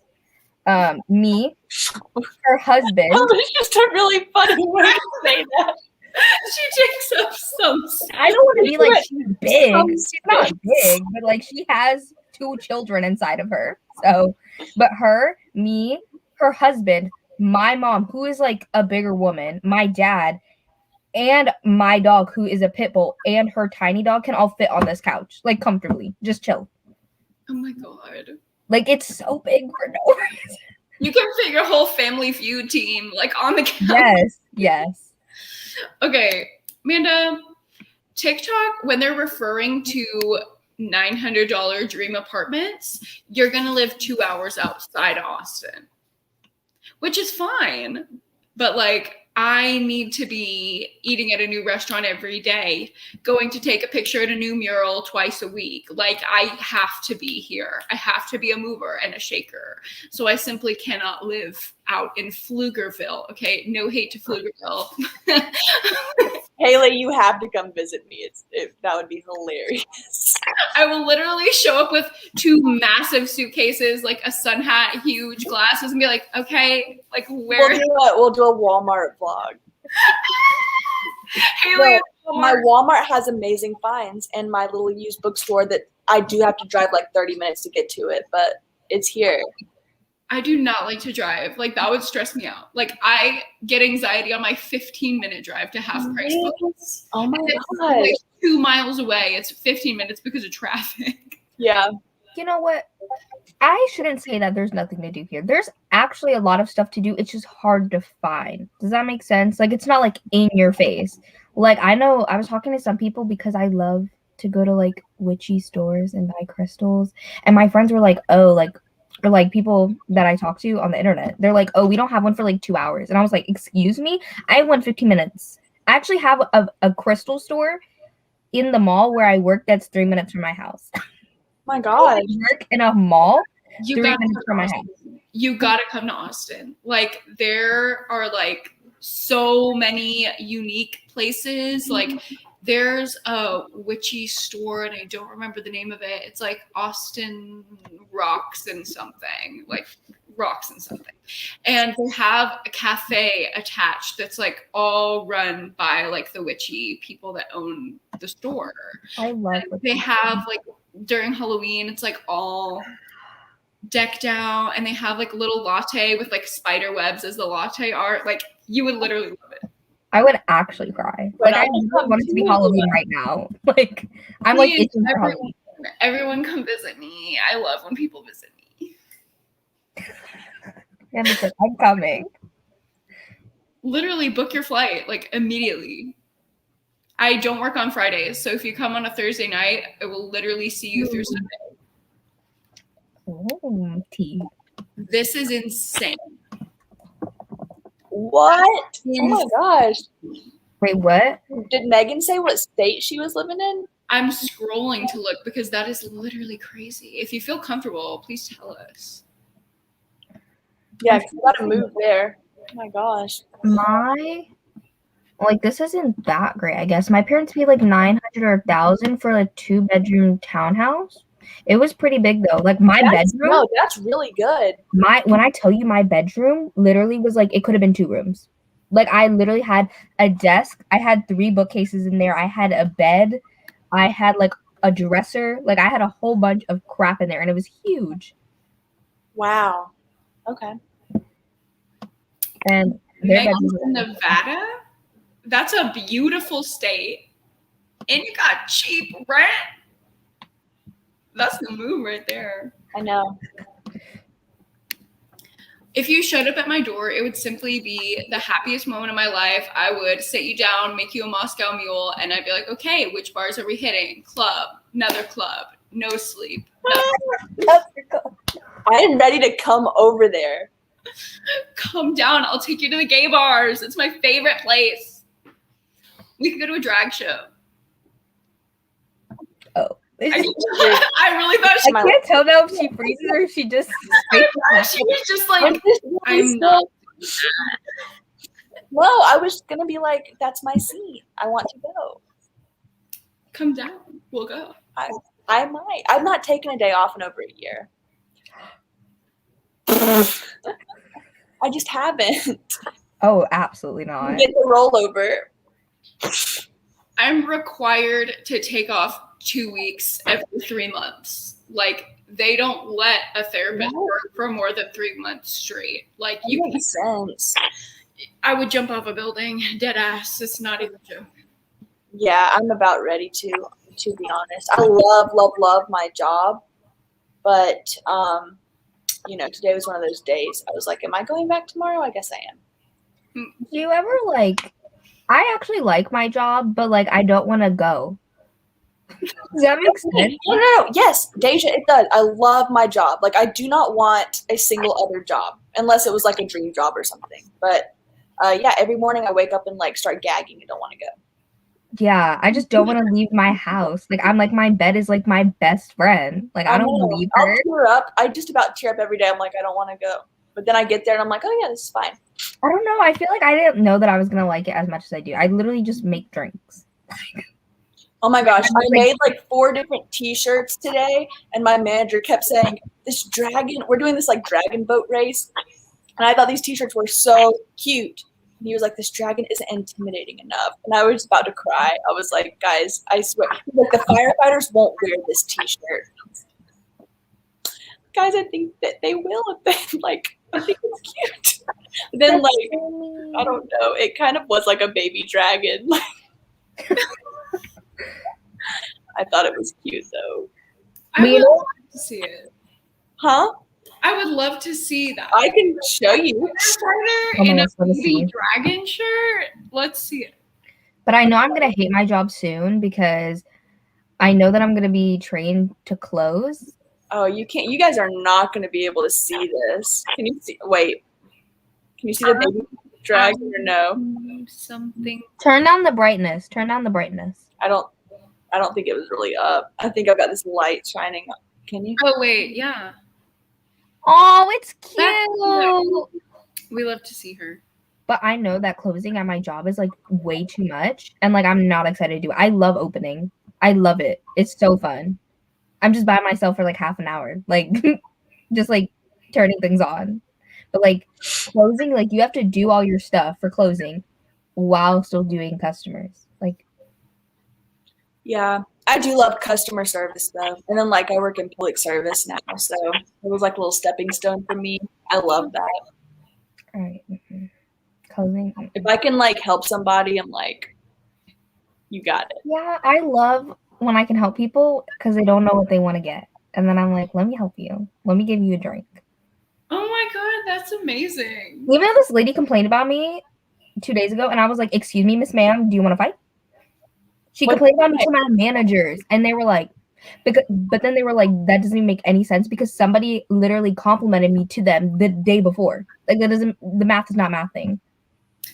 You're not going to please everybody. I have some. That I threw her food at her. Okay, no, that I literally put it on the counter because I don't want to touch her crusty, dusty hand. I do not believe for 1 second that you would throw food. It was in a bag, and I put it on the counter. You're just never gonna please everybody. I know, but I was like, nacho affecting my job. Like, I literally, when I tell you I'm so nice, I'm like, hi, like, what can I get for you today? Like, and I actually mean it. It's the customer service voice. Yeah, I know. I actually mean it. Like, I'm excited. I love when I get a customer because then I can actually do something and not have to like clean. Yeah. That's so funny that you like immediately went in that voice. Obviously, like when I worked in customer service, I used to talk like that all the time. So it was like it just became my work voice. Like, oh my god, hi, hey, wait, wait. But like when your therapist talks like that, it's very jarring and like you don't want to hear it.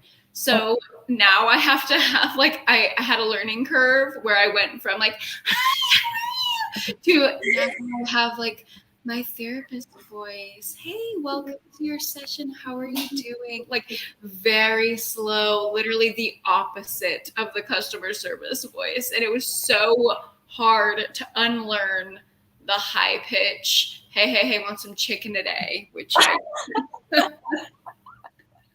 Yeah. Oh, get out. No. Oh yeah. No. But also this. Yes. When can I be a stay-at-home? Yes. I'm just. Oh my gosh. I need to like get out there, you know. Not the mom part, but like just let me be a stay-at-home wife. Like I just want to stay at home. I just want to stay at home all day.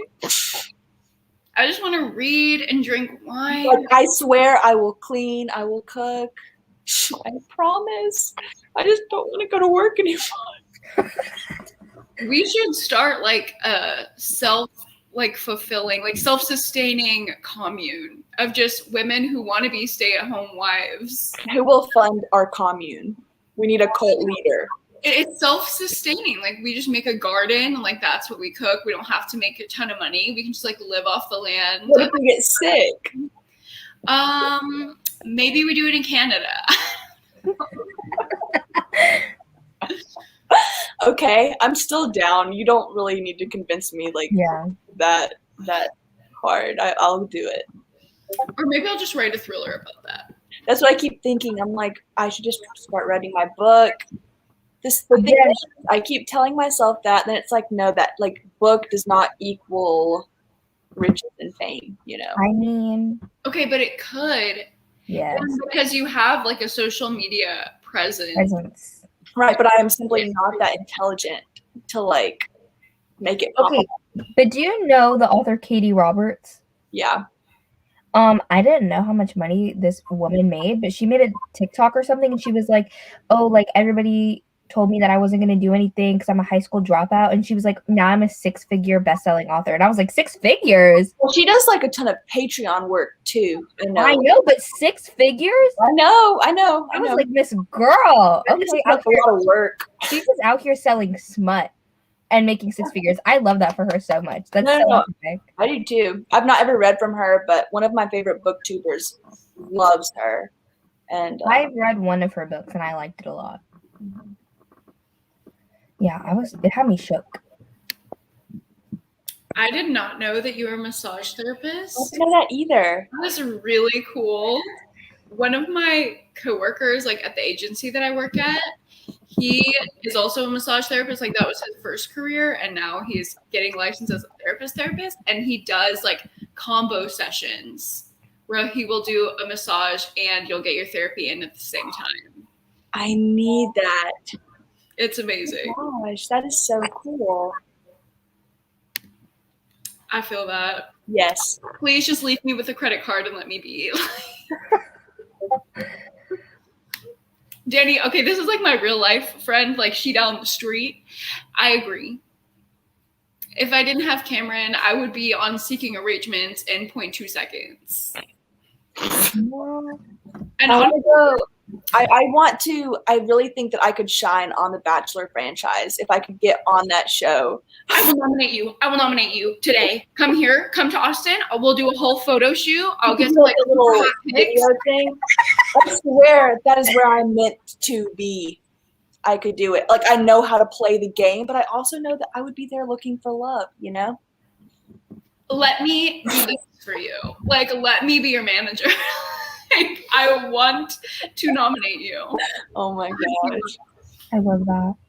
There was this guy I matched with on Tinder, and like I don't know, I'd be on there, and he was like, "What are you doing today?" And I was like, "Not much." And he was like, "Oh yeah, I'm going house hunting." And I was like, "House hunting? Excuse me, how old are you, sir?" And he's like 11 years older than me, and I was like, "Okay, hi. You trying to give me money or trying to fund this college education or?" You have your age settings all the way up. I don't. No, he was lying, then that's a huge red flag. No. I checked it on Tinder. Girl, change it to 50 to 65 plus, and then link your Amazon wish list in your Tinder bio. I'm not even kidding. No, I'm not kidding either. Buy you something just to take you on a date, and then you can say no, and they can't take it back once they buy it for you. I saw it on TikTok, and it works. Wow. Imagine me getting books rolling up to my house. My parents are going to be like, Deja. One of my friends got banned from Tinder because she got so many things off her wish list and then blocked all the guys, and then they all reported her. So it's like, don't do that. But she got so much shit. She got a Gucci purse. Man, just like mine too. I love that. It's so funny. No, my settings. Oh, I did not put the settings because normally when I do settings, I put it from like 18 to like 23, 24. This one was 18 to 30. I was like, excuse me? Yeah. I miss 18. Oh, you can put it to 100 plus. Love that. That's so funny. Honestly, a sugar mommy would be where it's at. I completely agree. She's not going to be creepy. She's not going to force you to do anything. She probably just wants like a good little companion, and she'll take me to Nobu and like buy me Louis, and like that's what I'm looking for. Yeah, I might need to like move back to Atlanta, seek that out. Do it. Definitely not available where I am. Just another reason for you to come to Austin, re-download Tinder, and start swiping. Last time I was on Tinder, it just, it didn't go great. But if you put it on 65 plus, while in Austin, I'll just drive you through the hills while you swipe. And then you can find Pokemon Go. You've got me about to like call out of work for like 2 weeks. Do it. I've got it saved up. I've got those hours banked.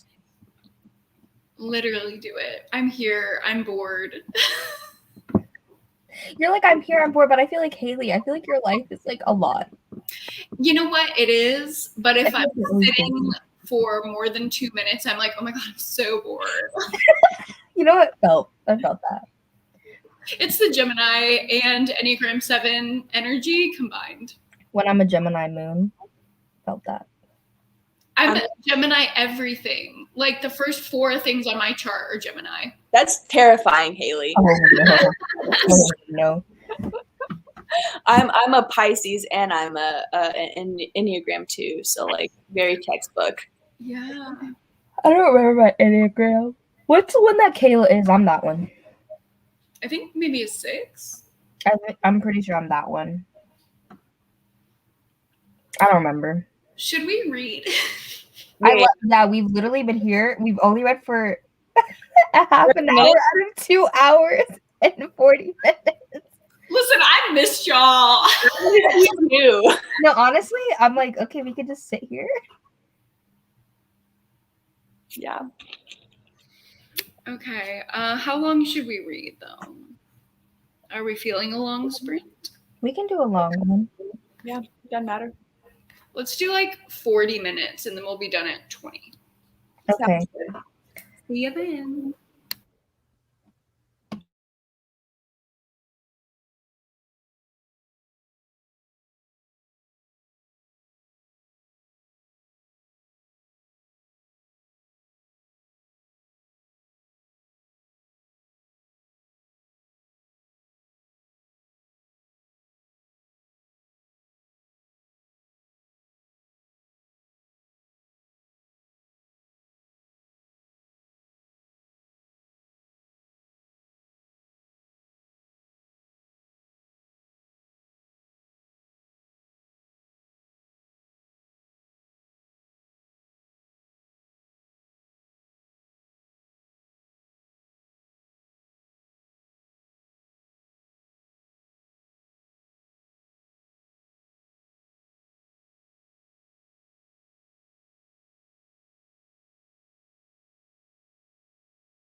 Hey.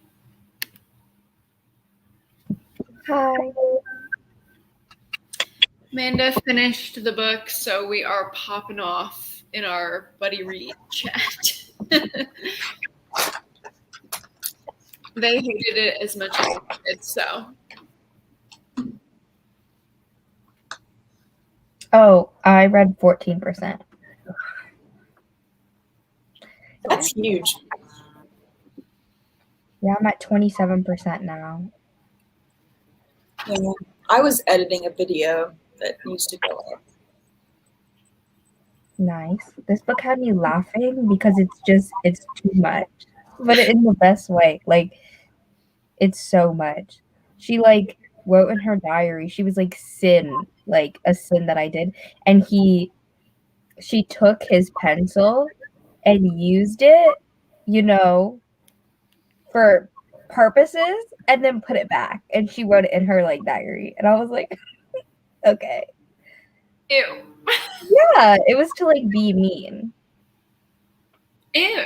Yeah, it's just so much. Like, that isn't even Riverdale.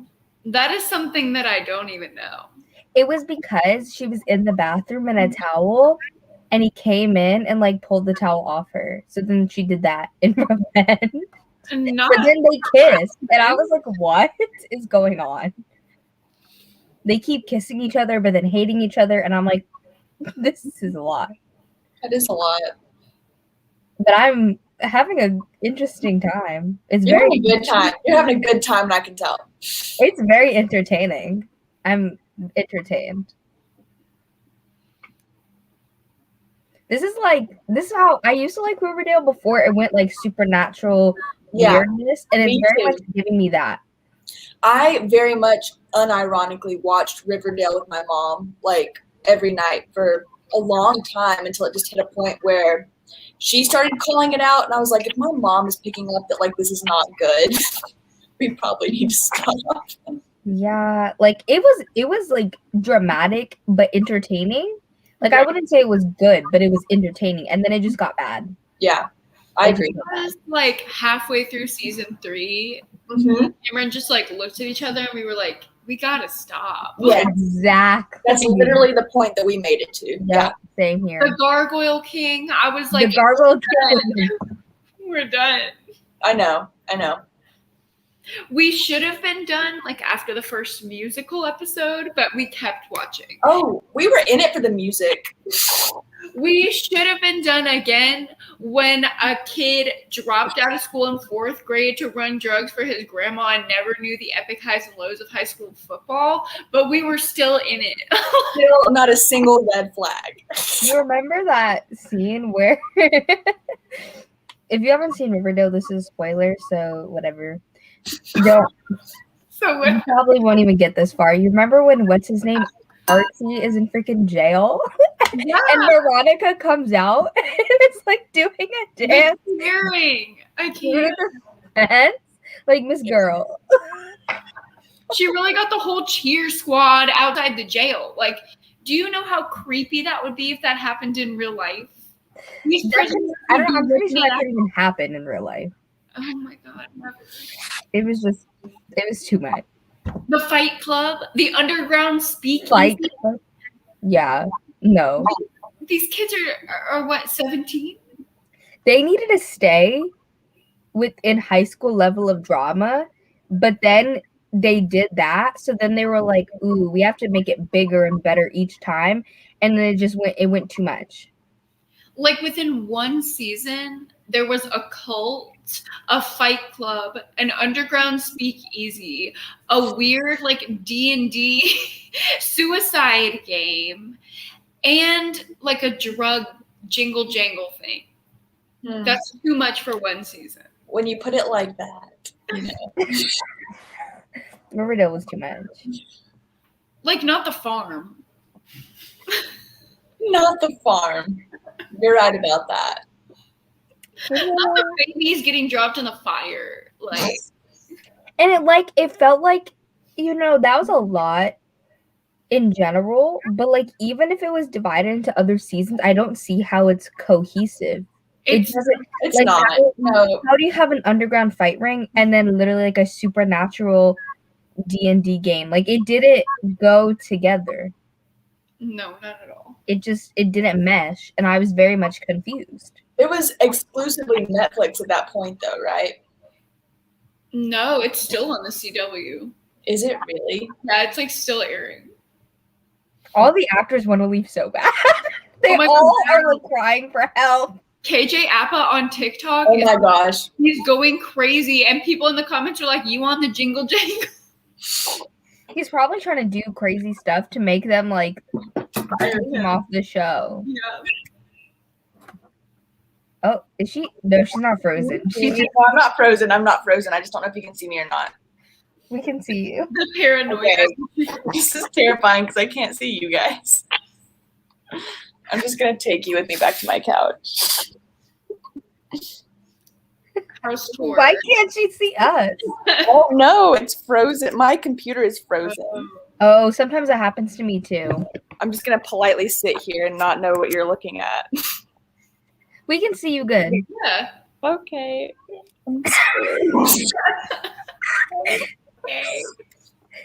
Okay, here we go. Okay, I'm back. Did you go to a different tab and it froze? I have two, like I have multiple monitors because I work from home a lot. And so like I was editing my video on a different monitor, and when I unplugged, all of a sudden my laptop froze and I couldn't see anything. And I was like, my only camera that I have is on my laptop. So I didn't know what you guys were looking at. And you do not want an apartment tour right now. That was so funny. You said. Yeah. I feel that, bitch. Wait, what's your better book? Yeah. What's the better book? Let us know. How is it 11:30 here? I don't understand. I know. I'm don't not like to really. get this late. Time is not real. I'm so sorry if you can hear Cameron eating fruit snacks. Literally. Is it Welch's or is it Costco? Costco, but they're Welch's, right? Yeah. Oh. Plot Welch's? twist. Okay. Welch's. I don't know, like a lot, like the Welch's and like the off-brand ones. The gummies, even if I smell them, they make me gag. Oh, she's a gag. I do. The reason I think it is because my mom said I choked on them when I was a baby or like young. Like I don't remember, but she said I choked on them and I literally turned like purple. Like, Oh. Like, and she was like, I started coughing and she was like, she's fine. Like, she'll just, and then I turned purple and she was like, Deja is not fine. Now So, the like, fight or flight kicks in. I feel like my body just like knows. But I like some things. Like I used to love the Scooby-Doo ones. Oh my god. The opaque blue Scooby. Oh, I know. That was the best gummy I've ever had in my life. Nothing. You know what I also like that's gummy? Like I like Gushers. Sometimes I go to the store and I get Gushers. Oh, really? Those stick to my teeth really bad. I have really not bad. had a Gusher in 10 years. Yeah. So no, sometimes I legit go to the store just to get Gushers. I love the Costco brand fruit snack. Like that one We far surpasses. I played tennis in college, and like that was our snack we had to have on the bus was our Costco brand fruit snack gummy. It was so good. We just got a Costco membership. Like my mom got us a Costco membership for my birthday, which is like the most adult present ever. It's a dream. It's a dream come true is what it is. It literally is. And so we get like these huge packs of things. So he's been eating these fruit snacks like for months.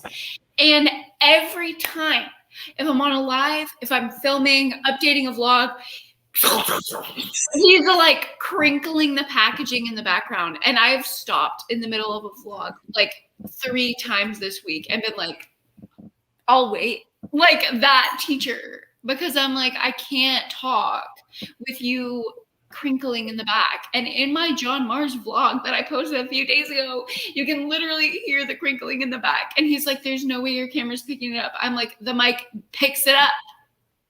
So don't try it. The Gushers now do not suck bad. I don't know what what you're talking about, but I like gushers. Actually, though, I missed the whole Gushers train when I was growing up because my mom was like, we didn't do sugar and stuff. And then when I could buy my own stuff, I was like, I have to eat all the sugar. And I have to say, Gushers really do stick to my teeth. And I They don't know. don't stick to my teeth. Maybe my teeth are the problem. I don't know. They don't stick to my teeth. I mean, they're like a little like chewy, but like there's a lot worse. You know, like Laffy Taffy? Oh no, absolutely not. Oh, I don't do Laffy Taffy, so I don't know. I do like an Airhead though, but those kind of dissolve. That's true, but I feel like Airheads kind of stay in your mouth longer than Gushers. Yeah, but they don't stick to my teeth. I don't know what the problem is. I don't know. I kind of have the ones with the rainbow stripes and the sugar. The Airhead Extreme. That's the best, easily. Oh, is it like textured? You mean like it's like the sugar and sour crystals on the outside. Are you talking about like the rope things? Yeah, yeah. I think that's not ropes, but it's not like an Airhead. Yeah, I know what you're talking about. Yes, and like you can peel apart the little colors. I think so. Yes, those are so good. Those are good. I used to eat those literally every Saturday when my brother like had a baseball game. My mom would give me $5 to go to the concession stand, and I would get Airhead Extremes and a blue slushie and like walk around and try to flirt with boys. And I bet you pulled. I literally didn't. I thought I looked like a scene queen, and in all actuality, like I was not allowed to wear makeup outside the house, and I could not cut my hair like a scene girl, so I just was wearing scene clothes and looking like a regular 10-year-old. Okay. I bet it was cute though. Have you seen those trends where like people do like the memojis or whatever, and it'll be like what I thought I looked like as a 10-year-old trying to flirt with the lifeguard at the pool? And it's like what I actually looked like. I was like, that was literally me. Yeah. Like, it was very much that. It was so bad. Like I could just see myself like sipping on my slushie and acting mysterious as a child. And then like the 8th grade boy I was looking at being like, what the fuck? I remember I used to think to myself, I used to be like, why does nobody like me? And then now I look back and I'm like, girl, we know why. I know, me too. My hair was cut above my ears. And I'm not kidding. No, not the bowl. It was a bowl. Actually, we call it the mushroom. It looked like my neck was like the mushroom sprout and my head was the little mushroom. Carol. It was just the same haircut that my mom had, which as like a distinguished woman, it looked amazing on her. And then I, as a 12-year-old gal, was also sporting the mushroom. It didn't look good. As a 12-year-old gal. Okay, you're back. I'll show people pictures of me and what I think is like my ugly stage, and they're always like, "Oh my god, no, you look so cute." And I was like, "Where?" Like, absolutely not. Like, you got to give credit where credit is due. I had a glow up. Don't be diminishing it. Yeah. It's so. I hate when people do that. I'm like, excuse me. I'm trying to find a picture of what I looked like at the time. I can do the same. Oh my gosh, wait, no, I had one that I found on a Snapchat, a Snapchat memory, and I was like, this is actually I don't know. Disgusting. Literally, who is that? That's you? Yeah, I don't know her. You were angry. I really was so cute. No, like not the scene filter that literally made my face white. Like I can't. What were you even using? It was. I'm sure I took that on my Razor or my iPod Touch. Oh my gosh, that's so good. Oh my gosh, I used to have one of those. What were the little iPad or iPods? The little ones. Nanos. Yeah. When I got one of those, I like cried. Yeah. Yeah. I don't even know if I have any photo evidence of this haircut. I'll send it to you later if I find it. Like, this is the age that I would go to the baseball games, and I know for a fact that I wore this hair. Wait, let me turn up the brightness. I like wore these little clip-in Hot Topic extensions to the baseball games. Like, if it makes you feel better, I would have thought you were like the coolest person I'd ever seen in my life. Yeah. That's good, because I really thought I was like that mysterious pink-haired girl. Like, I really had manic pixie dream girl syndrome. That is not you. That's me in the 8th grade. No. And I'm wearing Uggs right there. My jeans were boot cut, and I had to like tape them to my calves because they wouldn't fit down into my Uggs. Oh yeah. Look, whoa. This is probably gives you a better idea. Oh my god. It was above my ears. It kind of would be a mushroom. It looks like look. You can't tell me that this doesn't look like a little mushroom cap. That's so Sat right on top. You radiate tall energy in every photo. It's because I'm so tall. Yeah, I grew into it, but at the time it was not working out so well for me. Oh my god, wait. Did y'all ever put the feathers in your hair? Yes. I wasn't allowed. Oh my god. No, that's not even the bad picture I'm looking for, but that terrified me. But you have the Snapchat filter in your childhood photo. That's like dating me. It's aging me. That's not a childhood photo. That was like, I guess. That was like no, but Snapchat filter. I remember when I was a freshman in college, and people were like, "Oh my gosh, if you open your mouth, a rainbow will come out." I was literally 18, 19 years old. I was like, I can do Snapchat filters. When I was 16, I was the rainbow Snapchat filter for Halloween. Oh, that's cute. I was a Snapchat filter one year. I was the beauty filter. What was it? I was the beauty filter, and then like I had a little sign that said like filtered, and then the guy I was dating at the time, I made him dress up just as himself. He was like unfiltered. I thought it was really funny. Okay, deep. We love to. I thought we got a lot of compliments on it. He didn't understand, but I did, and that's all that mattered. That's so funny. I think the feathers are coming back. Like, according to TikTok, people are getting the feathers again.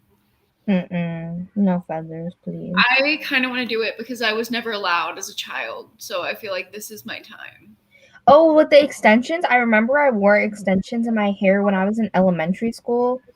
And I went on the bus with the blue extension in my hair, and this girl was like, "Hey, can I see it?" And I was like, "Yeah." And then she yanked it out of my head. And I cried. That's bullying. Yeah. Yeah, and she lived down the street from me, and I literally cried because I'm so tender-headed, and she just freaking yanked it, and it hurt so bad. Hey, can I see that? Like, who does that? I don't know. Like, she really had the urge to get out some violence that day. Oh my god. Man. I was like, that I did I had a little front like strip of my hair hot pink one year. It was amazing. I loved it. I wanted that so bad, but my mom only let me do temporary dye. So I had to like do manic panic, and it didn't show up in my dark hair. Oh, yeah. So I realized, like, I did some research, and I was like, how to dye your hair for cheap, brown hair temporary. And it was like, oh, Kool-Aid. Mm-hmm. So it told me leave it on for 2 hours. And I was like, no, you don't understand. Like, this manic panic shit has sat for hours. She won't work. I'm going to just leave it overnight. So I slept for like 12 hours with Kool-Aid in my hair, and it worked, but she was stuck in my hair for like 4 years. Yeah. I had Kool-Aid, literal Kool-Aid hair. Yeah. No, I had friends that did that too. It was so bad, legitimately. Yeah. No, I really went to the salon and got like a little strip bleached and then dyed pink and just had it. My parents didn't let me do anything, but she let me do that. I was like, I'll take it. My parents let me do like anything. Like, I don't remember. It had to have been before my sister's wedding, so like 2016 or something like that. Oh wait, here it is. You can see it. Well, in like 2016 or I think it was 2016, I literally had my hair straight. I would straighten my hair, and it was super long, like down to like the middle of my back. And I dyed from my ears down. I bleached it and dyed it teal. I love that though. Did you ever like curl it? Very 2016. Or did it like, how did you, was like the ombre effect or just, you just went for It was like, it faded. Okay. Yeah, it faded from like my natural hair color into like teal. And then it faded because I never got it touched up because I was a child. And it literally looked yellow green and it was so disgusting and just not cute. I just know like exactly what you were going for because the 2016 Kylie Jenner teal end. Yeah. Oh yeah. That was like a whole moment in time. It was. That was like my lock screen at one point. Oh my god. I was obsessed with that whole black to teal look. Yeah. I'm trying to see. It's probably on my mom's Facebook. That's where I go to find every cringy picture of me ever. Oh no, I just had to look through my like tagged photos to find the mushroom head. On Facebook. It was like my mom was like, for her first day of 8th grade. I was like miserable, like didn't want to get up. Oh, you went to an old, not an old lady. Oh my god. That's so unfortunate. This is terrifying.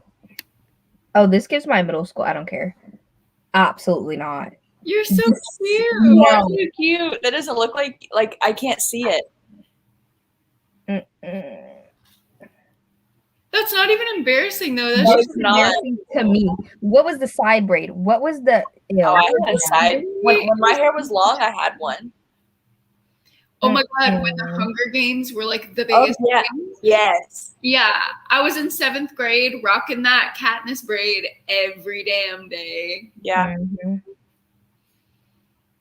What blurry picture was this? Oh, this is when I went to Mystic Falls and I took a picture with their signed pictures. That is cute. You're so cute. Are you kidding me? Ew, why is she still?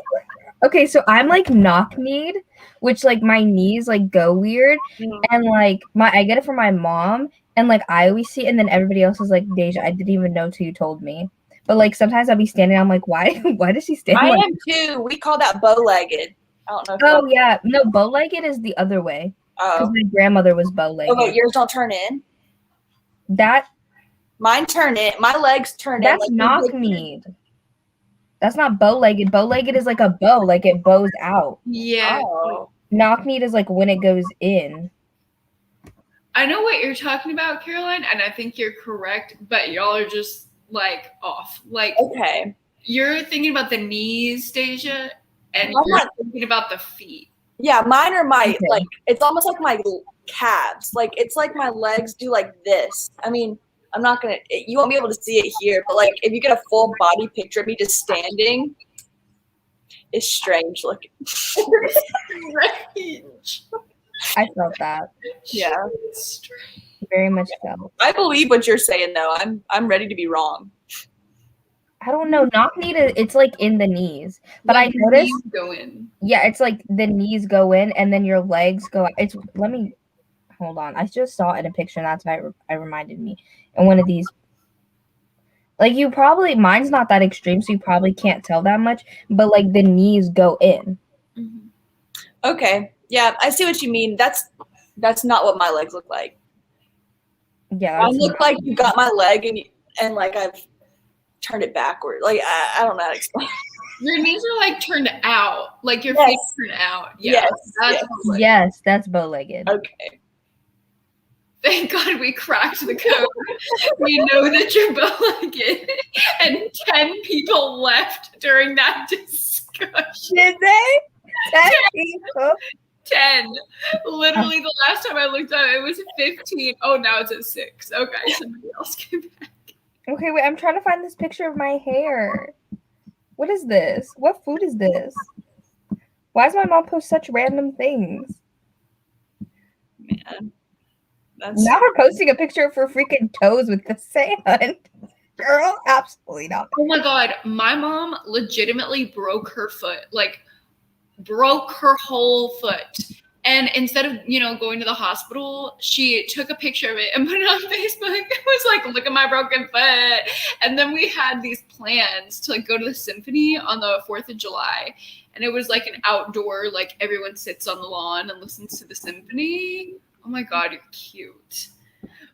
And I was like, do you want to like not go? Like your foot's broken. And she was like, no, like rally, we're going. So she literally she limped to the symphony and she took pictures of her bruised foot sitting outside of the symphony. So it was like this whole arc on her Facebook wall of like the broken foot moving across Houston. It was so weird. And I was like, my mom's a psycho. Like, who else does this? Like, she should have gone to the hospital. And then at the very beginning of quarantine, I broke my foot. And what did I do? I just sat at home. I didn't go to the hospital. I took a picture and I sent it to my mom. And I'm like, I have turned into the psycho. But how did you break your foot? So Boba gets really excited in the morning when I'm like, oh my God, you want to go on a walk? You want to go on a walk? Oh my God, I shouldn't have said that. So she'll like freak out and like run all around my legs. And I was trying to simultaneously reach for my glasses on the counter while she was like going around my feet. And I was like stepping over her and reaching for my glasses. So I was blind and she was tripping me up. And I had this moment where I was like, I can either lunge for the glasses and fall on top of her and crush her little 8-pound body, or I can slam my foot down into the corner of the wall and recover and save her and get my glasses. So in that split second, I made the decision to just smash my foot into the wall. And it literally, like, that corner of the wall went in between, like, the middle of my toes.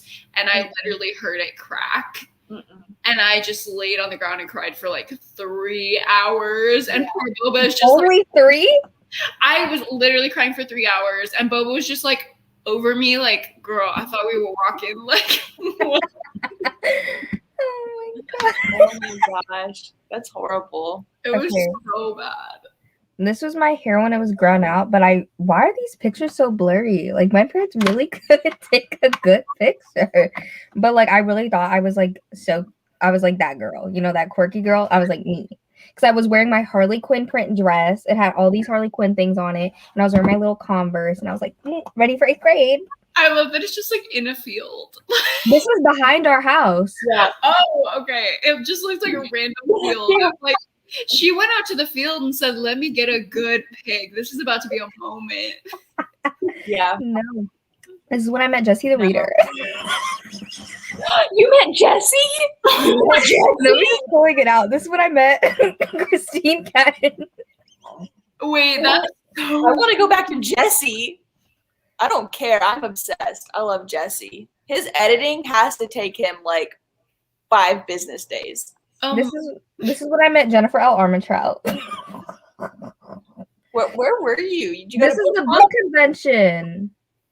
The book convention where I get all the freaking arcs. This is where I met all these authors. I met a whole bunch. Yeah, over the years I've met Leigh Bardugo. I've met Sarah J. Maas 1 year, but it's before it was like 8 years ago or something. Like wow. 7, 8 years ago. I met like a lot of popular like YA authors I've met. I'm gonna need a thriller/horror book convention. Yes. Like if I met Grady Hendrix, I think I would just die on the floor.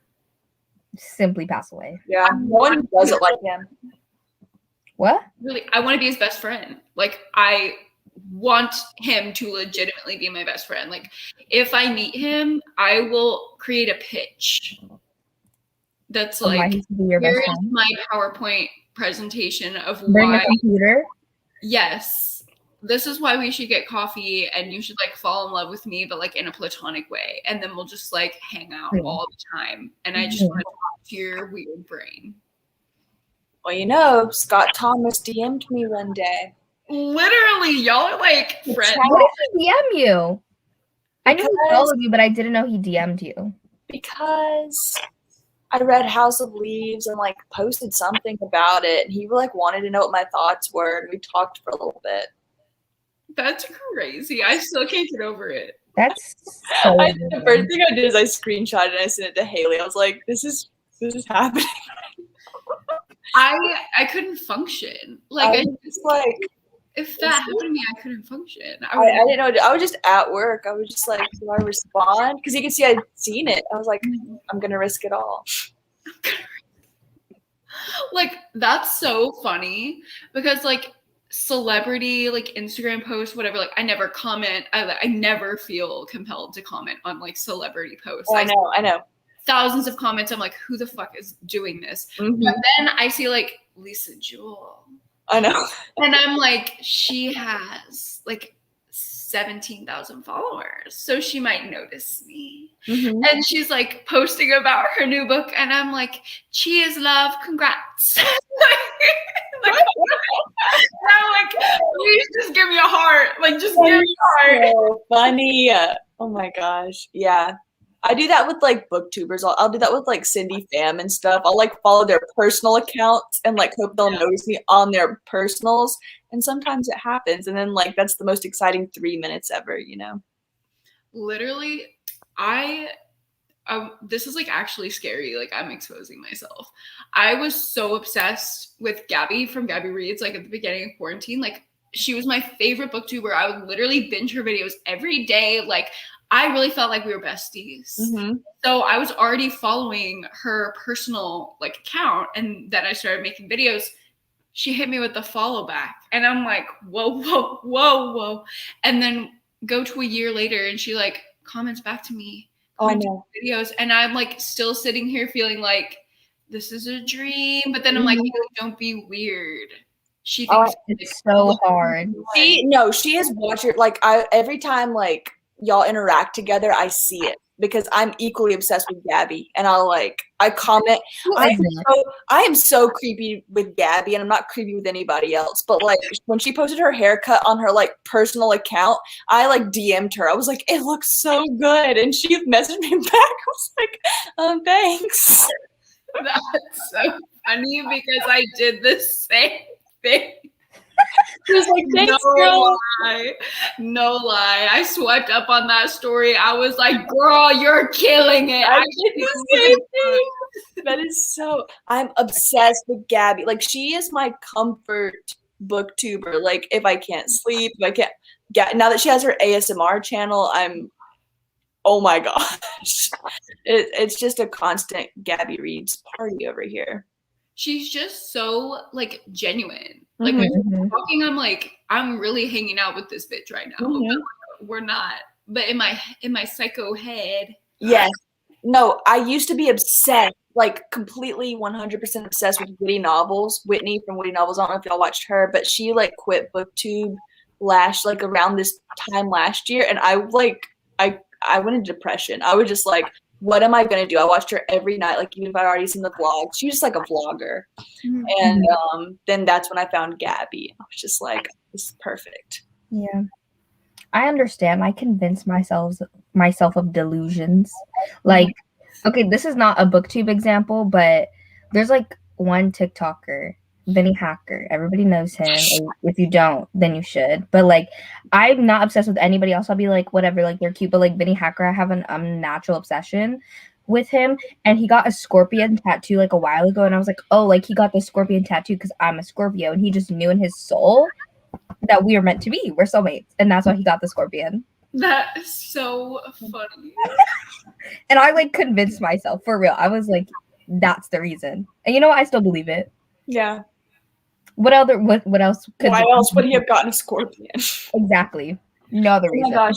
I'm so scared of them though, because I've gotten stung by a scorpion 2 different times. I've never even seen a scorpion in real life. No, I've never seen it. You know when you go to the science museum really? or whatever as a kid, and they would have the little scorpions and like the little like the gel. Little, like, yes, but like you could buy it. You know, like it was like a little necklace or something. That's it. Oh, they're like all over my parents' house, like in their garage and stuff. In Georgia? Yeah, there's scorpions everywhere here. I get them in my apartment. I guess, yeah. If I saw a literal scorpion, like tail scorpion running across my floor, I would move. It's not like big. How do you get rid of it? Do you kill them? Yeah, you kill it. Like the last time I got stung by one, it was on Are they big or are they small? They're like the size. The ones I'm talking about are about the size of a So could you suck them up into a vacuum? Yeah. That's what we do with the roaches. We suck them up in the vacuum and let No, them it's vacuum smaller go. than a roach. It's smaller than a cockroach.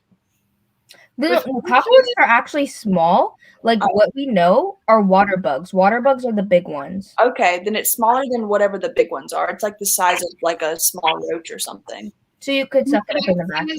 You have not seen a roach until you've seen a Texas roach. Literally everything do be bigger here. Our roaches be about this big and they fly. Yeah. And with all the rain that we got, they're like trying to break indoors. They were literally so large and they were all over like our apartment building. Thank God we only got one in our apartment, but some people were posting like on our community Facebook page, like, hey, I'm a woman, I live alone, I cannot kill this giant roach. Can someone please come into my apartment and kill it? I'll give you a little wine. Yeah. Yeah. We get huge roaches too. I don't know how you would do it because I simply suck them up in the vacuum. I spray them with hairspray. I spray them with Lysol and just watch them like congeal. They twitch for like 8 minutes, and I'm like, "Go, girl, get it out, because you finna die." But then what do you do with the corpse? I don't want to see that. Keep it out. I got a Cameron for that. This was fun, but I think I have to go because my mom just got home. Yeah, I was literally about to say we're hitting 4 hours. Yeah. That's insane. I don't think I haven't sprinted this long in like a year. I know. And we only read for an hour, of course. Happy romance-a-thon. It's fine. Well, thanks everybody for hanging out in the chat. It was a wonderful time, and hopefully I can do some sprints at some point when my life stops going a mile, 25 million miles a minute. So thanks for hanging out, and we'll see you next time. Thank you guys for joining on my channel. I love you guys. All right. Bye. Bye.